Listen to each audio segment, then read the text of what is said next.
Hello everyone, সবাইকে স্বাগতম জানাচ্ছি আজকে আমাদের এইচএসসি 26 ব্যাচের জন্য যে আমাদের আনা crash course, free crash course, এই ফ্রি ক্র্যাশ কোর্সের প্রথম চ্যাপ্টারে অর্থাৎ এই যে পরিবেশ রসায়নের লেকচার 1-এ আমাদের এই পরিবেশ রসায়ন শেষ করার জন্য 7 থেকে 8টা ক্লাস লাগবে। ওকে, 7 থেকে 8টা ক্লাস লাগবে। আর পার ক্লাসের ডিউরেশন কতক্ষণ হবে ভাই? পার ক্লাসের ডিউরেশন হবে তোমার 1.5 ঘন্টার মতো। কেমন? মানে ধরো তুমি ধরে রাখতে পারো 1 ঘন্টা 30 মিনিট থেকে 1 ঘন্টা 40 মিনিট এতক্ষণ ডিউরেশন হবে। আর দ্বিতীয় কথা হচ্ছে ভাই, তাহলে এই যে চ্যাপ্টারগুলো এটা কারা করতে পারবে? কারো যদি পরিবেশ রসায়ন আগে করা নাও থাকে সে করতে পারবে। আমি এমনভাবে পড়াবো যেন তুমি জিরো নলেজ সেখান থেকে তুমি পড়তেছো, এইভাবে পড়াবো। আর দ্বিতীয় কথা হচ্ছে আমাদের এটার সাথে সাইকেলের ডিফারেন্সটা কি? আমরা এই ক্র্যাশ কোর্সে যেটা করব শুধুমাত্র তোমার বোর্ড পরীক্ষায় অর্থাৎ এইচএসসিতে বোর্ড পরীক্ষায় যা যা আসে সব পড়ানো হবে। বাট আমরা আমাদের সাইকেলে কী করি? একাডেমিকও পড়াই, এর সাথে আবার এডমিশনও পড়াই। সো এটা কিন্তু ডিফারেন্স আছে, বুঝো। তাহলে এখানে কিন্তু আমরা যেটা করব, আমরা শুধুমাত্র আমাদের যে ক্র্যাশ কোর্সে শুধুমাত্র আমরা বোর্ড স্ট্যান্ডার্ডের দিকে ফোকাস রাখবো। ওকে, হ্যাঁ, কিছু দু একটা জিনিস তো দেখাবোই এক্সট্রা, বাট আমাদের সাইকেলে কিন্তু আমরা বোর্ড স্ট্যান্ডার্ডের পাশাপাশি এডমিশনটা আমরা কভার করে দেওয়ার চেষ্টা করি। তাহলে চলো আর কথা না বাড়ে আমরা তাহলে শুরু করি পরিবেশ রসায়নের লেকচার নাম্বার 1। তো আমরা প্রথমে আগে যেহেতু তোমাদের ফুল সিলেবাস, তো আমাদের আসলে সব টপিকই কভার করতে হবে। তো আমরা যেটা করবো, আমরা কিন্তু ফর্মুলার প্রুফ দেখবো না, বাট আমরা ফর্মুলাগুলো কীভাবে আসছে বা এটার দ্বারা কী বোঝায় কোন টার্ম দ্বারা সেগুলো দেখবো। চলো শুরু করি, আসো আর কথা না বাড়ে শুরু করি। প্রথমে আমাদের যে টাইপ 1 সেটার নাম হচ্ছে আমাদের বায়ুমণ্ডল এবং জলবায়ু। বায়ুমণ্ডল এবং জলবায়ু নিয়ে প্রথমে আমরা সবাই জানি যে বায়ুমণ্ডল এবং জলবায়ু যদি দেখার চেষ্টা করি, ধরো আমরা এখানে একটা লাইন টানতেছি, ধরো এটা আমাদের একটা লাইন টানলাম, কেমন? তো এটাকে আমরা বলতে পারি ভূপৃষ্ঠ। ধরো এটা হচ্ছে আমার ভূপৃষ্ঠ, আর ভূপৃষ্ঠকে আমরা রেফারেন্স বলতে পারি, আর ভূপৃষ্ঠকে আমরা 0 কিলোমিটার বলতে পারি। তাহলে আমরা কি বললাম? এটা ধরো আমার ভূপৃষ্ঠ, তাহলে ভূপৃষ্ঠকে আমি এটা রেফারেন্স লাইন বললাম। আর ভূপৃষ্ঠকে আমি তাহলে এটার রেফারেন্স লাইন, যেহেতু যে কোনো রেফারেন্স আমরা কত থেকে শুরু করি? 0 থেকে স্টার্ট করি। যেমন তুমি যখন উচ্চতা পরিমাপ করো তখন তোমার যে ফিতাটা সেটা 0 থেকে স্টার্ট হয়। আচ্ছা, এই 0 থেকে শুরু করে বায়ুমণ্ডলের অস্তিত্ব কতটুকু থাকে? দেখা যায় প্রায় 500 কিলোমিটার পর্যন্ত। প্রায় কতটুকু পর্যন্ত? 500 কিলোমিটার পর্যন্ত বায়ুমণ্ডলের অস্তিত্ব পাওয়া যায়। তাহলে এই যে 500 কিলোমিটার, ধরো এখানে 500 কিলোমিটার লিখলাম। এই যে 0 কিলোমিটার থেকে স্টার্ট করে, মানে ভূপৃষ্ঠ থেকে শুরু করে 500 কিলোমিটার পর্যন্ত বায়ুমণ্ডলের অস্তিত্ব পাওয়া যায়। কোনো কোনো বইতে এটাকে 10,000 কিলোমিটারও লিখছে, বাট তুমি 500টা দিলেই চলবে। ওকে, আচ্ছা, এখন এই যে ভূপৃষ্ঠ থেকে 500 কিলোমিটার, এটাকে আমরা কয়েক ভাগে ভাগ করতে পারি। একটা হচ্ছে গ্যাসের সংযুক্তির উপর ভিত্তি করে। এটা বলতে কি বোঝাচ্ছেন ভাই? ধরো এই যে 0 থেকে 85 কিলোমিটার পর্যন্ত যে উচ্চতাটা আছে, 0 থেকে কতটুকু? 0 থেকে 85 কিলোমিটার পর্যন্ত উচ্চতা। তাহলে এটা হচ্ছে তোমার 85 কিলোমিটার পর্যন্ত উচ্চতা 0 থেকে। এই উচ্চতায় কি হয় জানো? ধরো এই উচ্চতার তুমি যে কোনো একটা পয়েন্টে যাবা, ধরো এই উচ্চতার এই পয়েন্টে যাবা, বা এই পয়েন্টে যাবা, এই পয়েন্টে যাবা, এই পয়েন্টে যাবা, মানে 0 থেকে 85-র মধ্যে যে কোনো বিন্দুতে বা যে কোনো পয়েন্টে বা যে কোনো উচ্চতায় যেটা হবে, সব জায়গাতে তোমার গ্যাসগুলোর অনুপাত সমান থাকবে। গ্যাসের অনুপাত সমান বলতে কী বুঝি? আমরা জানি সবাই বায়ুমণ্ডলে 78% নাইট্রোজেন পাওয়া যায়, তারপরে 20.9% তোমার অক্সিজেন পাওয়া যায়। তো এইখানে তুমি যাও, এখানেও 78% নাইট্রোজেন, 20.9% অক্সিজেন। এখানে যাও, এখানেও সেম পাওয়া। অর্থাৎ এই জায়গাটাতে গ্যাসের কী থাকে বলো তো? গ্যাসের যে সংযুক্তিগুলো বা অনুপাতগুলো তারা সমান থাকে। বাট এখানে দেখা যাবে এই জায়গাতে নাইট্রোজেনের অনুপাত একরকম, অক্সিজেনের অনুপাত আরেক রকম, এই জায়গাতে আরেক রকম হবে। তো এই জন্য যেখানে গ্যাসের অনুপাত সমান, এই অঞ্চলটাকে আমরা বলি সমমণ্ডল। যেখানে কি সমান? গ্যাসের অনুপাতটা সমান, এই অঞ্চলটাকে আমরা বলবো তোমার হচ্ছে সমমণ্ডল। সমমণ্ডল। আর যেখানে গ্যাসের অনুপাত সমান না, তাহলে সেটাকে আমরা বলবো বিষমমণ্ডল। তাহলে এটাকে আমরা কি বলবো? এটাকে আমরা বলবো বিষমমণ্ডল।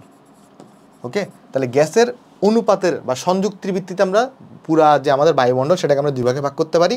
একটা হচ্ছে 0 থেকে 85 কিলোমিটার পর্যন্ত পাওয়া যায় কি? 0 থেকে 85 কিলোমিটার পর্যন্ত পাওয়া যায় হচ্ছে তোমার সমমণ্ডল, আর 85 থেকে 500 পর্যন্ত পাওয়া যাবে তোমার হচ্ছে বিষমমণ্ডল। আচ্ছা, আরেকটা জিনিস আছে গ্যাসের, তোমার ধরো এখানে আমি যদি তোমাকে প্রকারভেদটা দেখি তাহলে তোমার আইডিয়া ক্লিয়ার হবে। একটা তাহলে কি বললাম? সংযুক্তির ভিত্তিতে আমরা দুই ভাগে ভাগ করতে পারি, সমমণ্ডল এবং বিষমমণ্ডল। সমমণ্ডল উচ্চতা কত ছিল? সমমণ্ডল ছিল 0 থেকে 85 কিলোমিটার। খেয়াল করে দেখো সমমণ্ডল কতটুকু ছিল? সমমণ্ডল ছিল 0 থেকে 85 কিলোমিটার। আর বিষমমণ্ডল কতটুকু ছিল? 85 থেকে 500 কিলোমিটার, রাইট? ওকে, এটা তো গেল গ্যাসের সংযুক্তির ভিত্তিতে। আরেকটা ভাগে বায়ুমণ্ডলকে ভাগ করা যায়, সেটা হচ্ছে চাপ এবং তাপমাত্রার পরিবর্তন অনুসারে। এটাকে আমরা তখন বায়ুমণ্ডলটাকে এটার মানে তাপমাত্রার পরিবর্তন অনুসারে বা চাপের পরিবর্তন অনুসারে আমরা বায়ুমণ্ডলকে তখন আবার 4 ভাগে ভাগ করতে পারি। কী কী স্তর আছে দেখো? ট্রপোস্ফিয়ার বা এটাকে ট্রপোমণ্ডল বলে, স্ট্র্যাটোস্ফিয়ার বা এটাকে স্ট্র্যাটোমণ্ডল বলে, মেসোস্ফিয়ার বা এটাকে মেসোমণ্ডল বলে, থার্মোস্ফিয়ার বা এটাকে তাপমণ্ডল বলে। এই 4 ভাগে কিন্তু ভাগ করা যায়। প্রত্যেকের উচ্চতা কত, প্রত্যেকের টেম্পারেচার কীরকম পরিবর্তন হয় একটু পরে দেখাচ্ছি। তো দেখা যায় এই যে 0 থেকে 85-র মধ্যেই 3টা স্তর মোটামুটি বিদ্যমান থাকে। কোন কোন স্তর থাকে? এখানে ট্রপোস্ফিয়ার থাকবে, এটা কেন এরকম হয় একটু পরে দেখাচ্ছি। ট্রপোস্ফিয়ার থাকবে, এখানে তোমার স্ট্র্যাটোস্ফিয়ারও থাকবে, স্ট্র্যাটোস্ফিয়ার। তারপরে তোমার এখানে হচ্ছে যে মেসোস্ফিয়ারটাও এই জায়গাতেই থাকে, মেসোস্ফিয়ারও এই জায়গাতে থাকে, বুঝছো? আর শুধুমাত্র থার্মোস্ফিয়ার যেটা আছে সেটা থাকে বিষমমণ্ডলে। থার্মোস্ফিয়ারটা কোথায় থাকে? বিষমমণ্ডলে, থার্মোস্ফিয়ার। তাহলে জিনিসটা চলো বুঝিয়ে আসো। প্রথমে আমি তোমাকে বললাম গ্যাসের সংযুক্তির ভিত্তিতে বায়ুমণ্ডলকে 2 ভাগে ভাগ করা যায়, একটা হচ্ছে তোমার সমমণ্ডল, একটা হচ্ছে বিষমমণ্ডল। এই যে 0 থেকে 85-র মধ্যেই বায়ুমণ্ডলে 3টে স্তর থাকে, ওই যে তাপ এবং চাপের, তাপমাত্রা এবং চাপের পরিবর্তন অনুসারে। একটা হচ্ছে কি ট্রপোস্ফিয়ার, স্ট্র্যাটোস্ফিয়ার এবং মেসোস্ফিয়ার। আবার 85 থেকে 500 পর্যন্ত থার্মোস্ফিয়ার থাকে। প্রত্যেকের স্তরের উচ্চতা কত, তাপমাত্রা কীরকম পরিবর্তনে সেটা আমরা এখন দেখবো। জাস্ট জেনে রাখলাম যে একটা হচ্ছে যে সংযুক্তির ভিতরে 2 ভাগ, আর একটা হচ্ছে কি বলতো, চাপ বা তাপমাত্রার পরিবর্তন অনুসারে কয় ভাগ বলতো? তাপ বা তাপমাত্রা পরিবর্তন অনুসারে কিন্তু 4 ভাগ হয়ে থাকে। যেমন ট্রপোস্ফিয়ারের উচ্চতা কত জানো? 0 থেকে 12 কিলোমিটার। তাহলে ভূপৃষ্ঠ থেকে 12 কিলোমিটার পর্যন্ত সেটাকে আমরা কি বলবো? ট্রপোস্ফিয়ার বলবো। স্ট্র্যাটোস্ফিয়ারের উচ্চতা কত জানো? 12 থেকে 50 কিলোমিটার। 12 থেকে 50 কিলোমিটার, এটাকে আমরা স্ট্র্যাটোস্ফিয়ার বলবো। মেসোস্ফিয়ারের উচ্চতা কত জানো? 50 থেকে 85 কিলোমিটার। তার মানে 50 থেকে 85 কিলোমিটার। এই যে দেখো 0 থেকে আলটিমেটলি 85 কিলোমিটারের মধ্যেই কিন্তু মেসোস্ফিয়ারটা পড়তেছে, মানে তিনটে স্তর থাকে। তার মানে যদি জিজ্ঞেস করে নিচের কোন স্তরটি, কোন কোন স্তর সমমণ্ডলে অবস্থিত? ট্রপোস্ফিয়ার, স্ট্র্যাটোস্ফিয়ার, মেসোস্ফিয়ার, এটা সমমণ্ডলে অবস্থিত। আর কোনটা, এই যে তোমার এই যে দেখো থার্মোস্ফিয়ার, এটা 85 থেকে কত হয়ে থাকে? এটা 500 কিলোমিটার পর্যন্ত হয়ে থাকে। অর্থাৎ এই স্তরটা কিন্তু বিষমমণ্ডলে আমাদের কি থাকে বলতো? অবস্থিত থাকে। হোপফুলি আমরা সবাই এটা বুঝতে পারছি। তো এখন আমরা একটু করে আরেকটু জিনিস দেখার চেষ্টা করি। যে দেখো এই যে বললাম বায়ুমণ্ডলটা কতটুকু বিস্তৃত থাকে? ভূপৃষ্ঠ থেকে 500 কিলোমিটার পর্যন্ত বিস্তৃত থাকে। বায়ুমণ্ডলের ভর কতটুকু? প্রায় 5 × 10⁻15 টন বা 5 × 10⁻18 কেজি। তো যদি টনে বলে তাহলে 10⁻15, আর যদি কেজিতে বলে তাহলে কিন্তু 10⁻18। আমরা জানি সবাই 1 টন মানে 1000 কেজি হয়ে থাকে। আর বর্তমানে পৃথিবীতে গড় তাপমাত্রা কত? 15 ডিগ্রি সেলসিয়াসের মতো হয়ে থাকে। আর একটা জিনিস তোমাদেরকে একটু জানাই দেওয়া দরকার যে ভাই আমাদের যে বায়ুমণ্ডল, সেখানে নাইট্রোজেন কী অনুপাতে থাকে, অক্সিজেন কী অনুপাতে থাকে, বা কার্বন ডাইঅক্সাইড কী অনুপাতে থাকে সমমণ্ডলে, বা আর্গন যেটা আছে আর্গন, এটা কী অনুপাতে থাকে? চলো দেখার চেষ্টা করি। আমরা সবাই জানি আমাদের যে বায়ুমণ্ডল আছে এখানে নাইট্রোজেন থাকবে কতটুকু? 78%-এর মতো। অক্সিজেন থাকবে কতটুকু? 20.94%-এর মতো থাকে। কার্বন ডাইঅক্সাইড থাকে কতটুকু? 0.033%-এর মতো। আর আর্গন থাকে কতটুকু? 0.9%-এর মতো। অর্থাৎ নিষ্ক্রিয় গ্যাসের মধ্যে সবথেকে বেশি কোন নিষ্ক্রিয় গ্যাসটা বায়ুমণ্ডলে পাওয়া যায়? Argon gas. এটা একটু তারা মনে রাখবা। তাহলে এই ইনফরমেশনগুলো একটু মাঝে মাঝে এমসিকিউতে লাগে, তাই তোমাকে লিখে দিছি। এখন চলো আমরা দেখার চেষ্টা করবো বায়ুমণ্ডলের যে স্তরগুলো আছে, 4টা স্তর, প্রত্যেক স্তরের উচ্চতাগুলো কত হয় আর প্রত্যেক স্তরের তাপমাত্রার পরিবর্তনটা কেমন হয়ে থাকে। তো প্রথমে আমরা যেটা আলোচনা করবো সেটা হচ্ছে আমাদের ট্রপোস্ফিয়ার। তাহলে প্রথমে আমাদের কি আছে? আগে ট্রপোস্ফিয়ার। তাহলে প্রথমে আছে আমাদের ট্রপোস্ফিয়ার।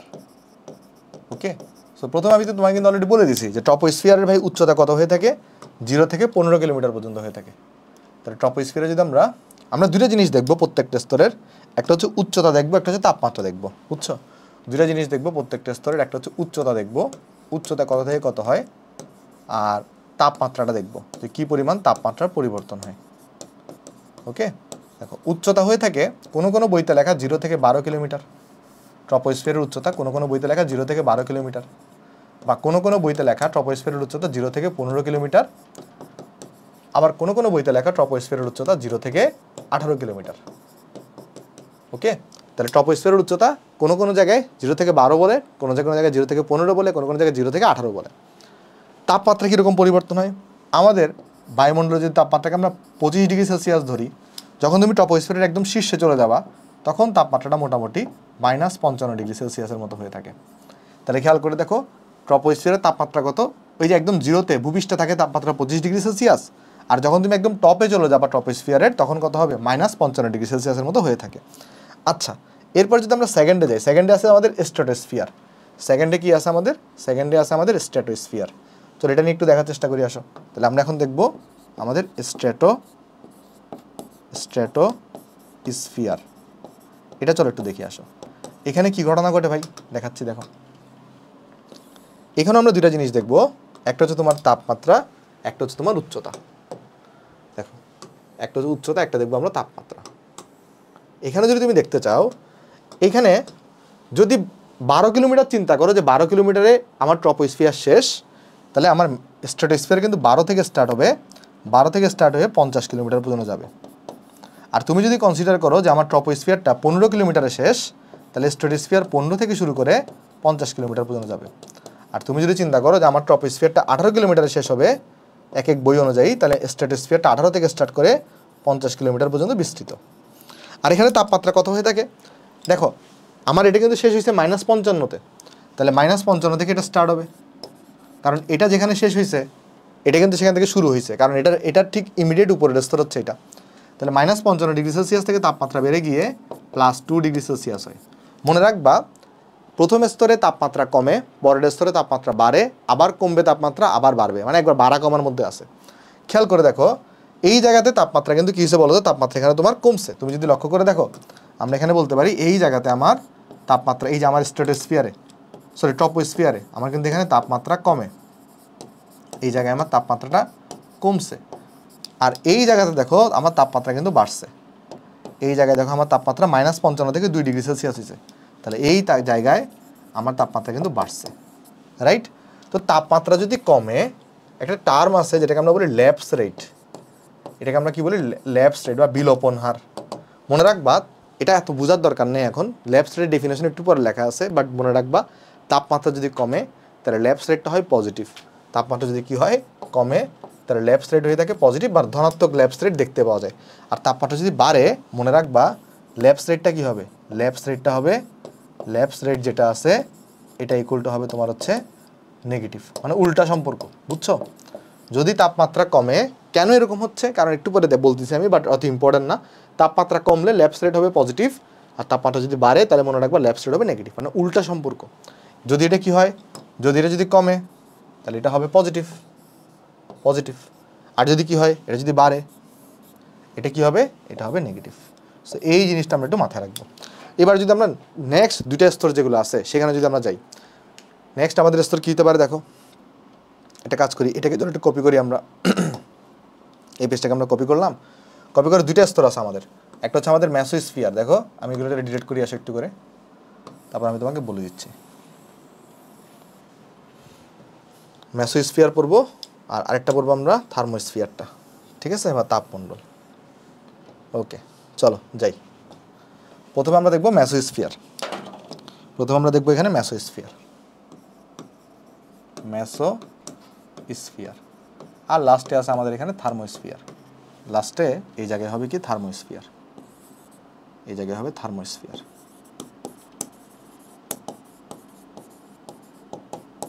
দেখো খেয়াল করে দেখো তো, আমার এই যে আমার স্ট্র্যাটোস্ফিয়ার ছিল সেটা শেষ হয়েছিল কোথায় 50-এ, তাহলে আমার মেসোস্ফিয়ারটা স্টার্ট হবে 50 থেকে, তাহলে 50 থেকে স্টার্ট হয়ে এটা যাবে হচ্ছে 85 কিলোমিটার।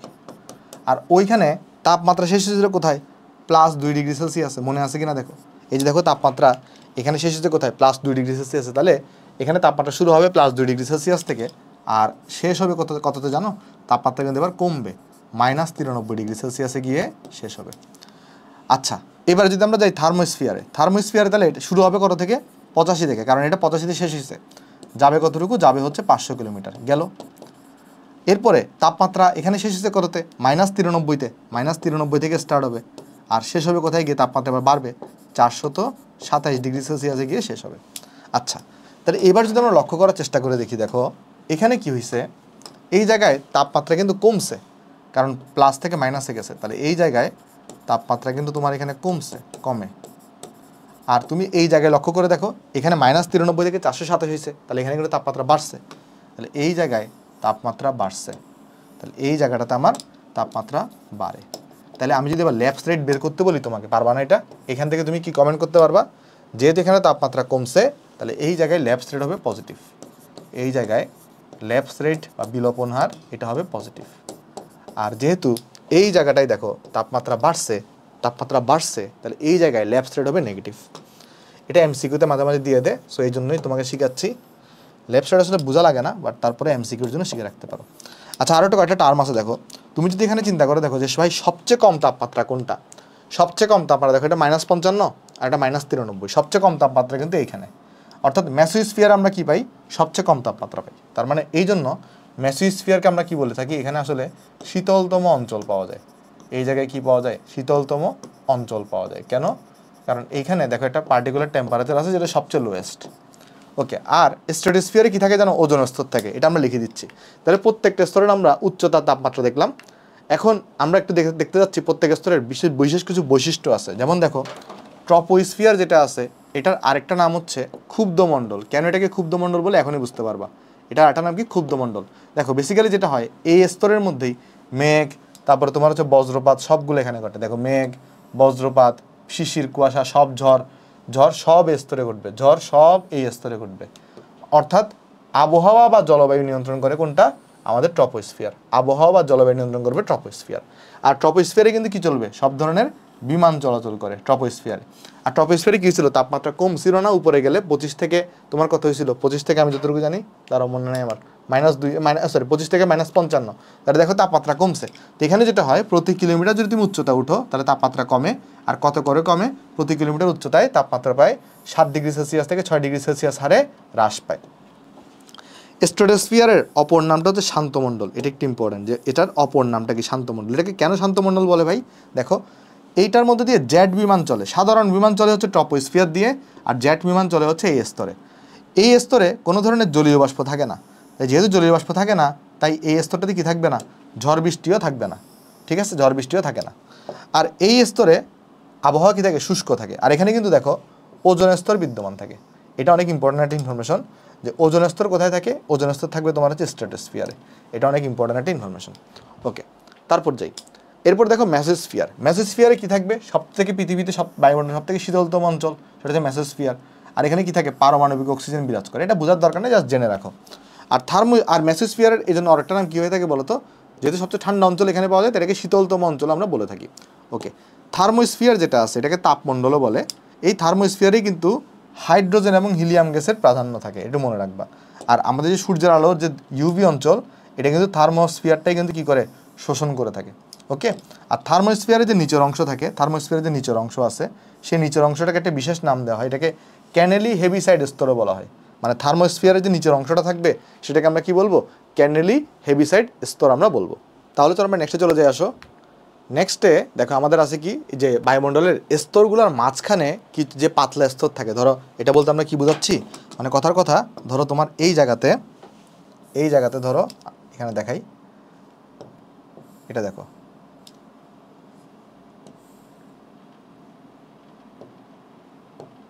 এটা কালারটা চেঞ্জ করে দাও। ওকে, দেখাচ্ছে, দেখো ধরো এটা হচ্ছে তোমার 0, এটা তোমার 12, এটা ধরো তোমার 50। তার মানে কি দাঁড়াচ্ছে দেখো, একটা হচ্ছে ট্রপোপজ বা ট্রপোবিরতি। এটা বলতে কি বুঝবো, আমাদের এই যে স্তরটা থাকে এটা তো আমাদের ট্রপোমণ্ডল, রাইট। আর এটা কি আছে, স্ট্র্যাটোমণ্ডল। তো এইখানে যে এদের মাঝখানের যে একটা মধ্যবর্তী পাতলা স্তর আছে, এটাকে কি বলা হবে, এটাকেই বলা হবে ট্রপোপজ বা ট্রপোবিরতি। তাহলে আমরা যদি লক্ষ্য করে দেখি, এখানে তুমি লক্ষ্য করে দেখো ট্রপোপজ বা ট্রপোবিরতি জিনিসটা কি, ট্রপোস্ফিয়ার এবং স্ট্র্যাটোস্ফিয়ারের যে মধ্যবর্তী বায়ুর পাতলা স্তর থাকবে, এই যে ট্রপোস্ফিয়ার এবং আমাদের যে স্ট্র্যাটোস্ফিয়ার, তাদের যে মধ্যবর্তী পাতলা বায়ুর স্তর, এটাকেই বলা হবে হচ্ছে আমাদের ট্রপোপজ বা ট্রপোবিরতি। যেমন সেমভাবে আছে কি স্ট্র্যাটোপজ বা স্ট্র্যাটোবিরতি, এটা কি স্ট্র্যাটোস্ফিয়ার ও মেসোস্ফিয়ারের মধ্যবর্তী যে পাতলা স্তর। আরেকটা আছে মেসোপজ বা মেসোবিরতি, এটা কি ওই মেসোস্ফিয়ার এবং থার্মোস্ফিয়ারের মধ্যবর্তী পাতলা স্তর। ওই যে আরেকটা যেটা বললাম বিলোপন হার বা ল্যাপস রেট, এটা বলতে বোঝায় বায়ুমণ্ডলের ঊর্ধ্ব দিকে তাপমাত্রার পরিবর্তন। মানে এটা যদি মেইন সূত্র তুমি দেখতে চাও, ল্যাপস রেট যেটা আছে, ল্যাপস রেট, এইটার মেইন সূত্র হচ্ছে তাপমাত্রার পরিবর্তন কার সাপেক্ষে, উচ্চতা পরিবর্তনের সাপেক্ষে। এই যে উচ্চতা পরিবর্তনের সাপেক্ষে কী পরিমাণ তাপমাত্রা পরিবর্তন হয় সেটাকে আমরা ল্যাপস রেট বলি। এখানে যেটা কনসেপ্ট সেটা হচ্ছে এরকম, তাপমাত্রার পরিবর্তন মানে যদি তাপমাত্রা যদি কী হয়, হ্রাস পায়, ধরো তাপমাত্রা যদি হ্রাস পায়, তাহলে আমার যে ল্যাপস রেটটা আছে এটা পজিটিভ হয়ে থাকে। ল্যাপস রেট এটা কি হয়ে থাকে, এটা পজিটিভ হয়ে থাকে। আর যদি আমার তাপমাত্রা যদি বৃদ্ধি পায়, তাহলে আমার ল্যাপস রেট যেটা আছে, আমাদের এখানে ল্যাপস রেট যেটা থাকবে সেটা কী হবে, সেটা নেগেটিভ হবে। এটা হচ্ছে একটা কনসেপ্ট আর কি, বা ইম্পর্টেন্ট ইনফরমেশন। ল্যাপস রেটটা নেগেটিভ হবে। ওকে, সো প্রথম দিককার পড়াগুলো একটু বোরিং টাইপের পড়া এই চ্যাপ্টারের, তারপরও তোমরা দেখতে পারো আর কি, কারণ এটা পরীক্ষায় আসো তোমাদের। চলো নেক্সটে দিয়ে আসো। নেক্সটে আমরা এখন আলোচনা করবো ঘূর্ণিঝড়। তো বেসিক্যালি এখান থেকে যে ইনফরমেশনটা মনে রাখতে হবে আমাদের, সেটা হচ্ছে সাইক্লোন তৈরি হওয়ার জন্য কত তাপমাত্রা থাকতে হয়, পানির তাপমাত্রাকে এত থাকতে হয়। এটা অনেক ইম্পর্ট্যান্ট একটা ইনফরমেশন, যে সাইক্লোন তৈরি হওয়ার জন্য পানির তাপমাত্রা কত হতে হবে, হয় 27 ডিগ্রি সেলসিয়াস, না হয় 300 কেলভিন, না হয় 80 ডিগ্রি ফারেনহাইট। ওকে, এইটা জাস্ট এখান থেকে জানলেই চলবে। ওকে, আসলে আমরা করি, বায়ুমণ্ডলের কোন স্তরে ওজোন স্তর থাকে বলতো? কোথার মধ্যে ওজোন স্তর থাকবে অলরেডি আলোচনা করছি, ওজোন স্তর থাকে কিন্তু স্ট্র্যাটোস্ফিয়ারে। তাহলে ওজোন স্তর কোথায় থাকবে? স্ট্র্যাটোস্ফিয়ার যেটা আছে সেখানে আমার ওজোন স্তর থাকবে। তারপর যাই, সাইক্লোন তৈরি হওয়ার জন্য কত তাপমাত্রার প্রয়োজন? অলরেডি শিখেছি তোমাকে 27 ডিগ্রি সেলসিয়াস বা 300 কেলভিন বা 80 ডিগ্রি ফারেনহাইট। কোনটা আছে দেখো, 27 ডিগ্রি সেলসিয়াস আছে, সো এটা হচ্ছে তোমার কাছে এখানে আনসার। তারপর যদি যাই, বায়ুমণ্ডলের মোট ভর কত বলো তো? মোট ভর হচ্ছে, যদি তুমি কেজি একক হিসাব করো তাহলে 10 টু দি পাওয়ার 18, টনে হিসাব করলে 10 টু দি পাওয়ার 15। দেখো এখানে কেজিতে দেওয়া আছে আর টনে দেওয়া আছে, বাট এখানে আনসার কোনটা হবে? কেজিটা হবে। ঠিক আছে, হোপফুলি সবাই আমরা বুঝতে পারছি। তারপর যাই, তারপর আমাদের স্টার্ট হবে এখন আদর্শ গ্যাসের সূত্রসমূহ, টাইপ নাম্বার 2। প্রথমে আমাদের আলোচনা করতে হবে আদর্শ গ্যাস জিনিসটা কি ভাই। দেখো বেসিক্যালি যে সকল gas PV equal two nRT সমীকরণ মেনে চলবে, একটা সমীকরণ আমরা এই চ্যাপ্টারে পড়বো, সেই সমীকরণটা কোনটা যদি এখনও তো প্রমাণ করে নেই বা দেখাই নেই, বাট তোমরা তো হয়তো সবার নাম শোনার কথা, নাম তো শোনাই হোগা। পিভি ইকুয়াল টু কত? পিভি ইকুয়াল টু তোমার হচ্ছে এনআরটি। তো বেসিক্যালি যে সকল গ্যাস এই সূত্রটা মেনে চলবে, পিভি ইকুয়াল টু এনআরটি, তাদেরকে আমরা আদর্শ গ্যাস বলবো। আর আদর্শ গ্যাসের যদি তুমি যদি ডেফিনেশনটা আরও সুন্দরভাবে দিতে চাও তাহলে কি বলবা? গ্যাসের কিছু স্বীকার্য আছে, যেমন আদর্শ গ্যাসের স্বীকার্য কী কী হইতে পারে, যেমন আমি পড়াবো যদিও তোমাদেরকে। যেমন এগুলো হচ্ছে কি, এই গ্যাস অণুগুলোর আকার পাত্রের আকারের তুলনায় একদমই নগণ্য। তারপরে এই গ্যাস অণুগুলোর মধ্যে কোনো ধরনের আন্তঃআণবিক আকর্ষণ বল নাই, এরকম কিছু স্বীকার্য আছে। তো যেগুলো বাস্তব গ্যাসগুলো কিন্তু সেই সব স্বীকার্য মেনে চলে না, কারণ বাস্তব গ্যাসের কণাগুলোর মধ্যে আকর্ষণ থাকে, বাস্তব গ্যাসের কণাগুলোর আকারও বড় হয়ে থাকে। বাট এখানে কিছু স্বীকার্য আছে। বেসিক্যালি আদর্শ গ্যাস বলতে আমরা কী বুঝবো? যে সকল গ্যাস গ্যাসের গতিতত্ত্বের স্বীকার্যগুলো মেনে চলবে, স্বীকার্যসমূহ মেনে চলে, এবং বয়েলের সূত্র, চার্লসের সূত্র, এইসব সূত্রকে মেনে চলবে। বেসিক্যালি এদেরকে আমরা কি বলবো? আদর্শ গ্যাস বলবো। আর এটাকে সহজভাবে ডেফিনেশন দিতে পারো কি, যে সকল gas PV equal two nRT সমীকরণ মেনে চলে সেগুলোকে আমরা কি বলে থাকি? আদর্শ গ্যাস বলে থাকি। বাট বাস্তবে আদর্শ গ্যাস কিন্তু নাই, তাহলে আদর্শ গ্যাস কিন্তু একটা কাল্পনিক ধারণা। তাহলে আমাকে যদি জিজ্ঞেস করে নিচের কোনটি আদর্শ গ্যাস, আনসার কিন্তু হবে কোনোটিই না, কারণ আদর্শ গ্যাস বাস্তবে পাওয়া যায় না। বাট তার আমরা পড়ি কেন? কারণ আদর্শ গ্যাস সম্পর্কে যদি আমরা জানি, বাস্তব গ্যাসটা কী হবে, জাস্ট এটা থেকে একটু পরিবর্তনশীল হবে, মানে আমরা একটা আইডিয়াল জিনিস কীরকম হতে পারে সেটা সম্পর্কে আমরা ধারণা পাই থাকি। আচ্ছা, গ্যাসের আয়তন, তাপমাত্রা এবং চাপ, এই তিনটাকে গ্যাসের চলরাশি বলা হয়। তাহলে গ্যাসের চলরাশি কোনটা কোনটা আছে? এই যে প্রেসার, ভলিউম, টেম্পারেচার। এটাকে কেন চলরাশি বলে এই তিনটাকে? কারণ এই তিনটা সম্পর্কে তুমি যদি জানো তাহলে একটা গ্যাসে সম্পর্কে তুমি সব জানতে পারবে, মানে এটার মোল সংখ্যা কত আছে এগুলো সব তুমি বলতে পারবা। তার মানে পি, ভি, টি, এই তিনটাকে আমরা কি বলে থাকি? গ্যাসের চলরাশি আমরা বলে থাকি। চলো আমরা নেক্সটে যাই। নেক্সট একটা আলোচনা করবো। দেখো নিচের কোনটা আদর্শ গ্যাস, তাহলে আনসার কি হবে? কোনোটিই নয়। যদি তোমাকে এরকম জিজ্ঞেস করে কোনটা আদর্শ গ্যাস, তাহলে বলে দিবা কোনোটিই নয়।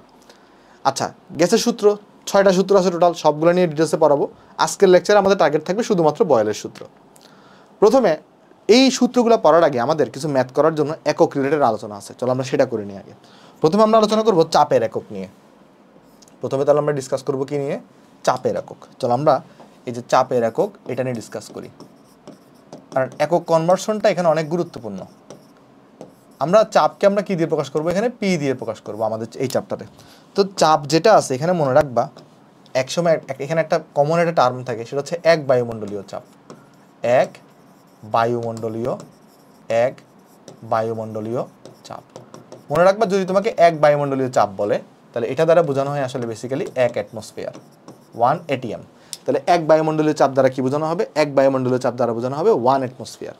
এখন 1 অ্যাটমসফিয়ারের সাথে বাকি এককগুলোর কী সম্পর্ক থাকে? 1 অ্যাটমসফিয়ার ইকুয়াল টু হয়ে থাকে 760 তোমার হচ্ছে যে মিলিমিটার পারদ-চাপ। তাহলে 1 অ্যাটমসফিয়ার মানে কত হয়ে থাকে? 760 মিলিমিটার পারদ-চাপ। যদি তুমি এটাকে সেন্টিমিটারে নাও তাহলে আসবে 76 সেন্টিমিটার পারদ-চাপ। আর যদি তুমি এটাকে মিটারে নিতে চাও তাহলে আসবে 0.76 মিটার পারদ-চাপ।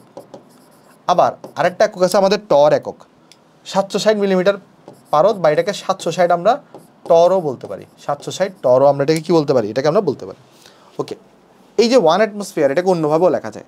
1 অ্যাটমসফিয়ার যেটা আছে এটাকে চাইলে আমরা লিখতে পারি যে 1.01325 গুণন 10⁵ নিউটন পার মিটার স্কোয়ার। তাহলে 1 অ্যাটমসফিয়ার মানে কত লেখা যায়, এটাকে ফোন নাম্বারের মধ্যে মুখস্থ করে ফেলবা। 1.01325 গুণন 10⁵ নিউটন পার মিটার স্কোয়ার। এরপরে এই যে 1 নিউটন পার মিটার স্কোয়ার মানে হচ্ছে 1 প্যাসকেল।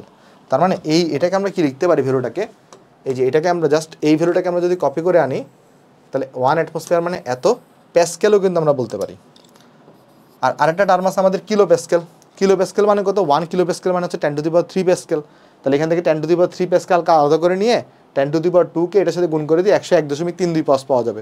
তাহলে এটাকে আমরা কিন্তু চাইলে লিখতে পারি 101.325 কিলো প্যাসকেল আমরা এখানে লিখতে পারি।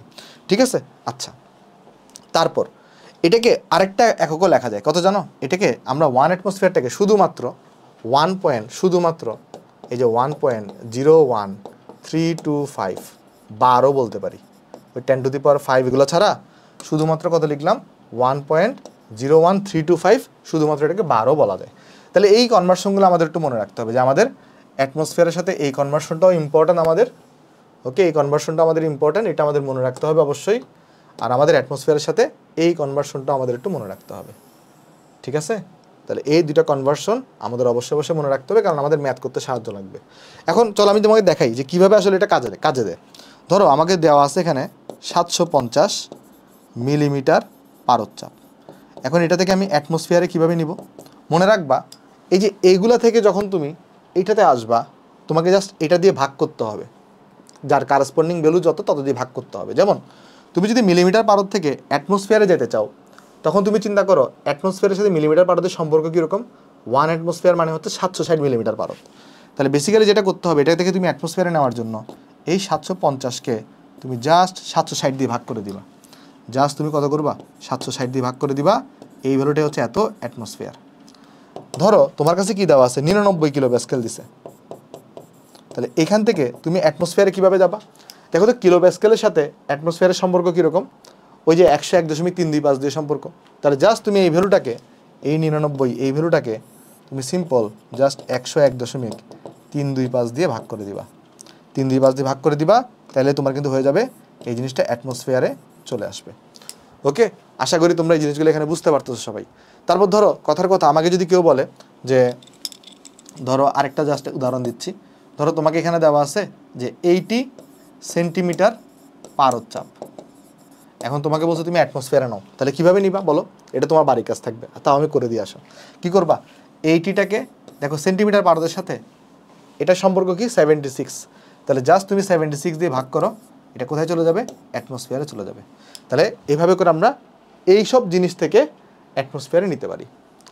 আবার ধরো তোমাকে দেওয়া আছে কথার কথা, ধরো 2.5 অ্যাটমসফিয়ার লেখা, তোমাকে লেখা আছে 2.5 অ্যাটমসফিয়ার। এখন এটাকে তোমার নিউটন পার মিটার স্কোয়ারে নিতে বলছে। কি লেখা আছে, 2.5 অ্যাটমসফিয়ার তোমাকে নিতে বলছে নিউটন পার মিটার স্কোয়ার। এখন তুমি জানো 1 অ্যাটমসফিয়ার মানে হচ্ছে 1.01325 10⁵ নিউটন পার মিটার স্কোয়ার। তাহলে কী করবা, জাস্ট 2.5টা লিখবা এখানে, গুণন 1.01325 গুণন 10⁵ নিউটন পার মিটার স্কোয়ার। মানে মূল কথা হচ্ছে এটা, যদি এগুলা থেকে তুমি যদি অ্যাটমসফিয়ারে আসো, তাহলে এগুলার কারেসপন্ডিং যে ভ্যালু সেটা দিয়ে ভাগ করতে হবে। অ্যাটমসফিয়ার থেকে যদি ওগুলাতে যাও, তাহলে এগুলার যে কারেসপন্ডিং ভ্যালু সেটাকে তোমার কিন্তু এখানে গুণ করতে হবে। মূল কনসেপ্ট হচ্ছে এটা। হোপফুলি এতটুকু তোমাদের এটা বোঝা গেছে সবার, কেমন? তাহলে চলো আমি নেক্সটে চলে যাই। আসো, আমাদের তাহলে চাপের একক শেষ, আমরা এখন আয়তনের একক যেটা আছে না, ওই আয়তনের এককটা নিয়ে ডিসকাস করবো। আসো চলো আমরা আয়তনের একক নিয়ে ডিসকাশন করি। তাহলে আমরা এখন দেখবো আয়তনের একক। তাহলে চলো এখন দেখি আমরা আয়তনের একক।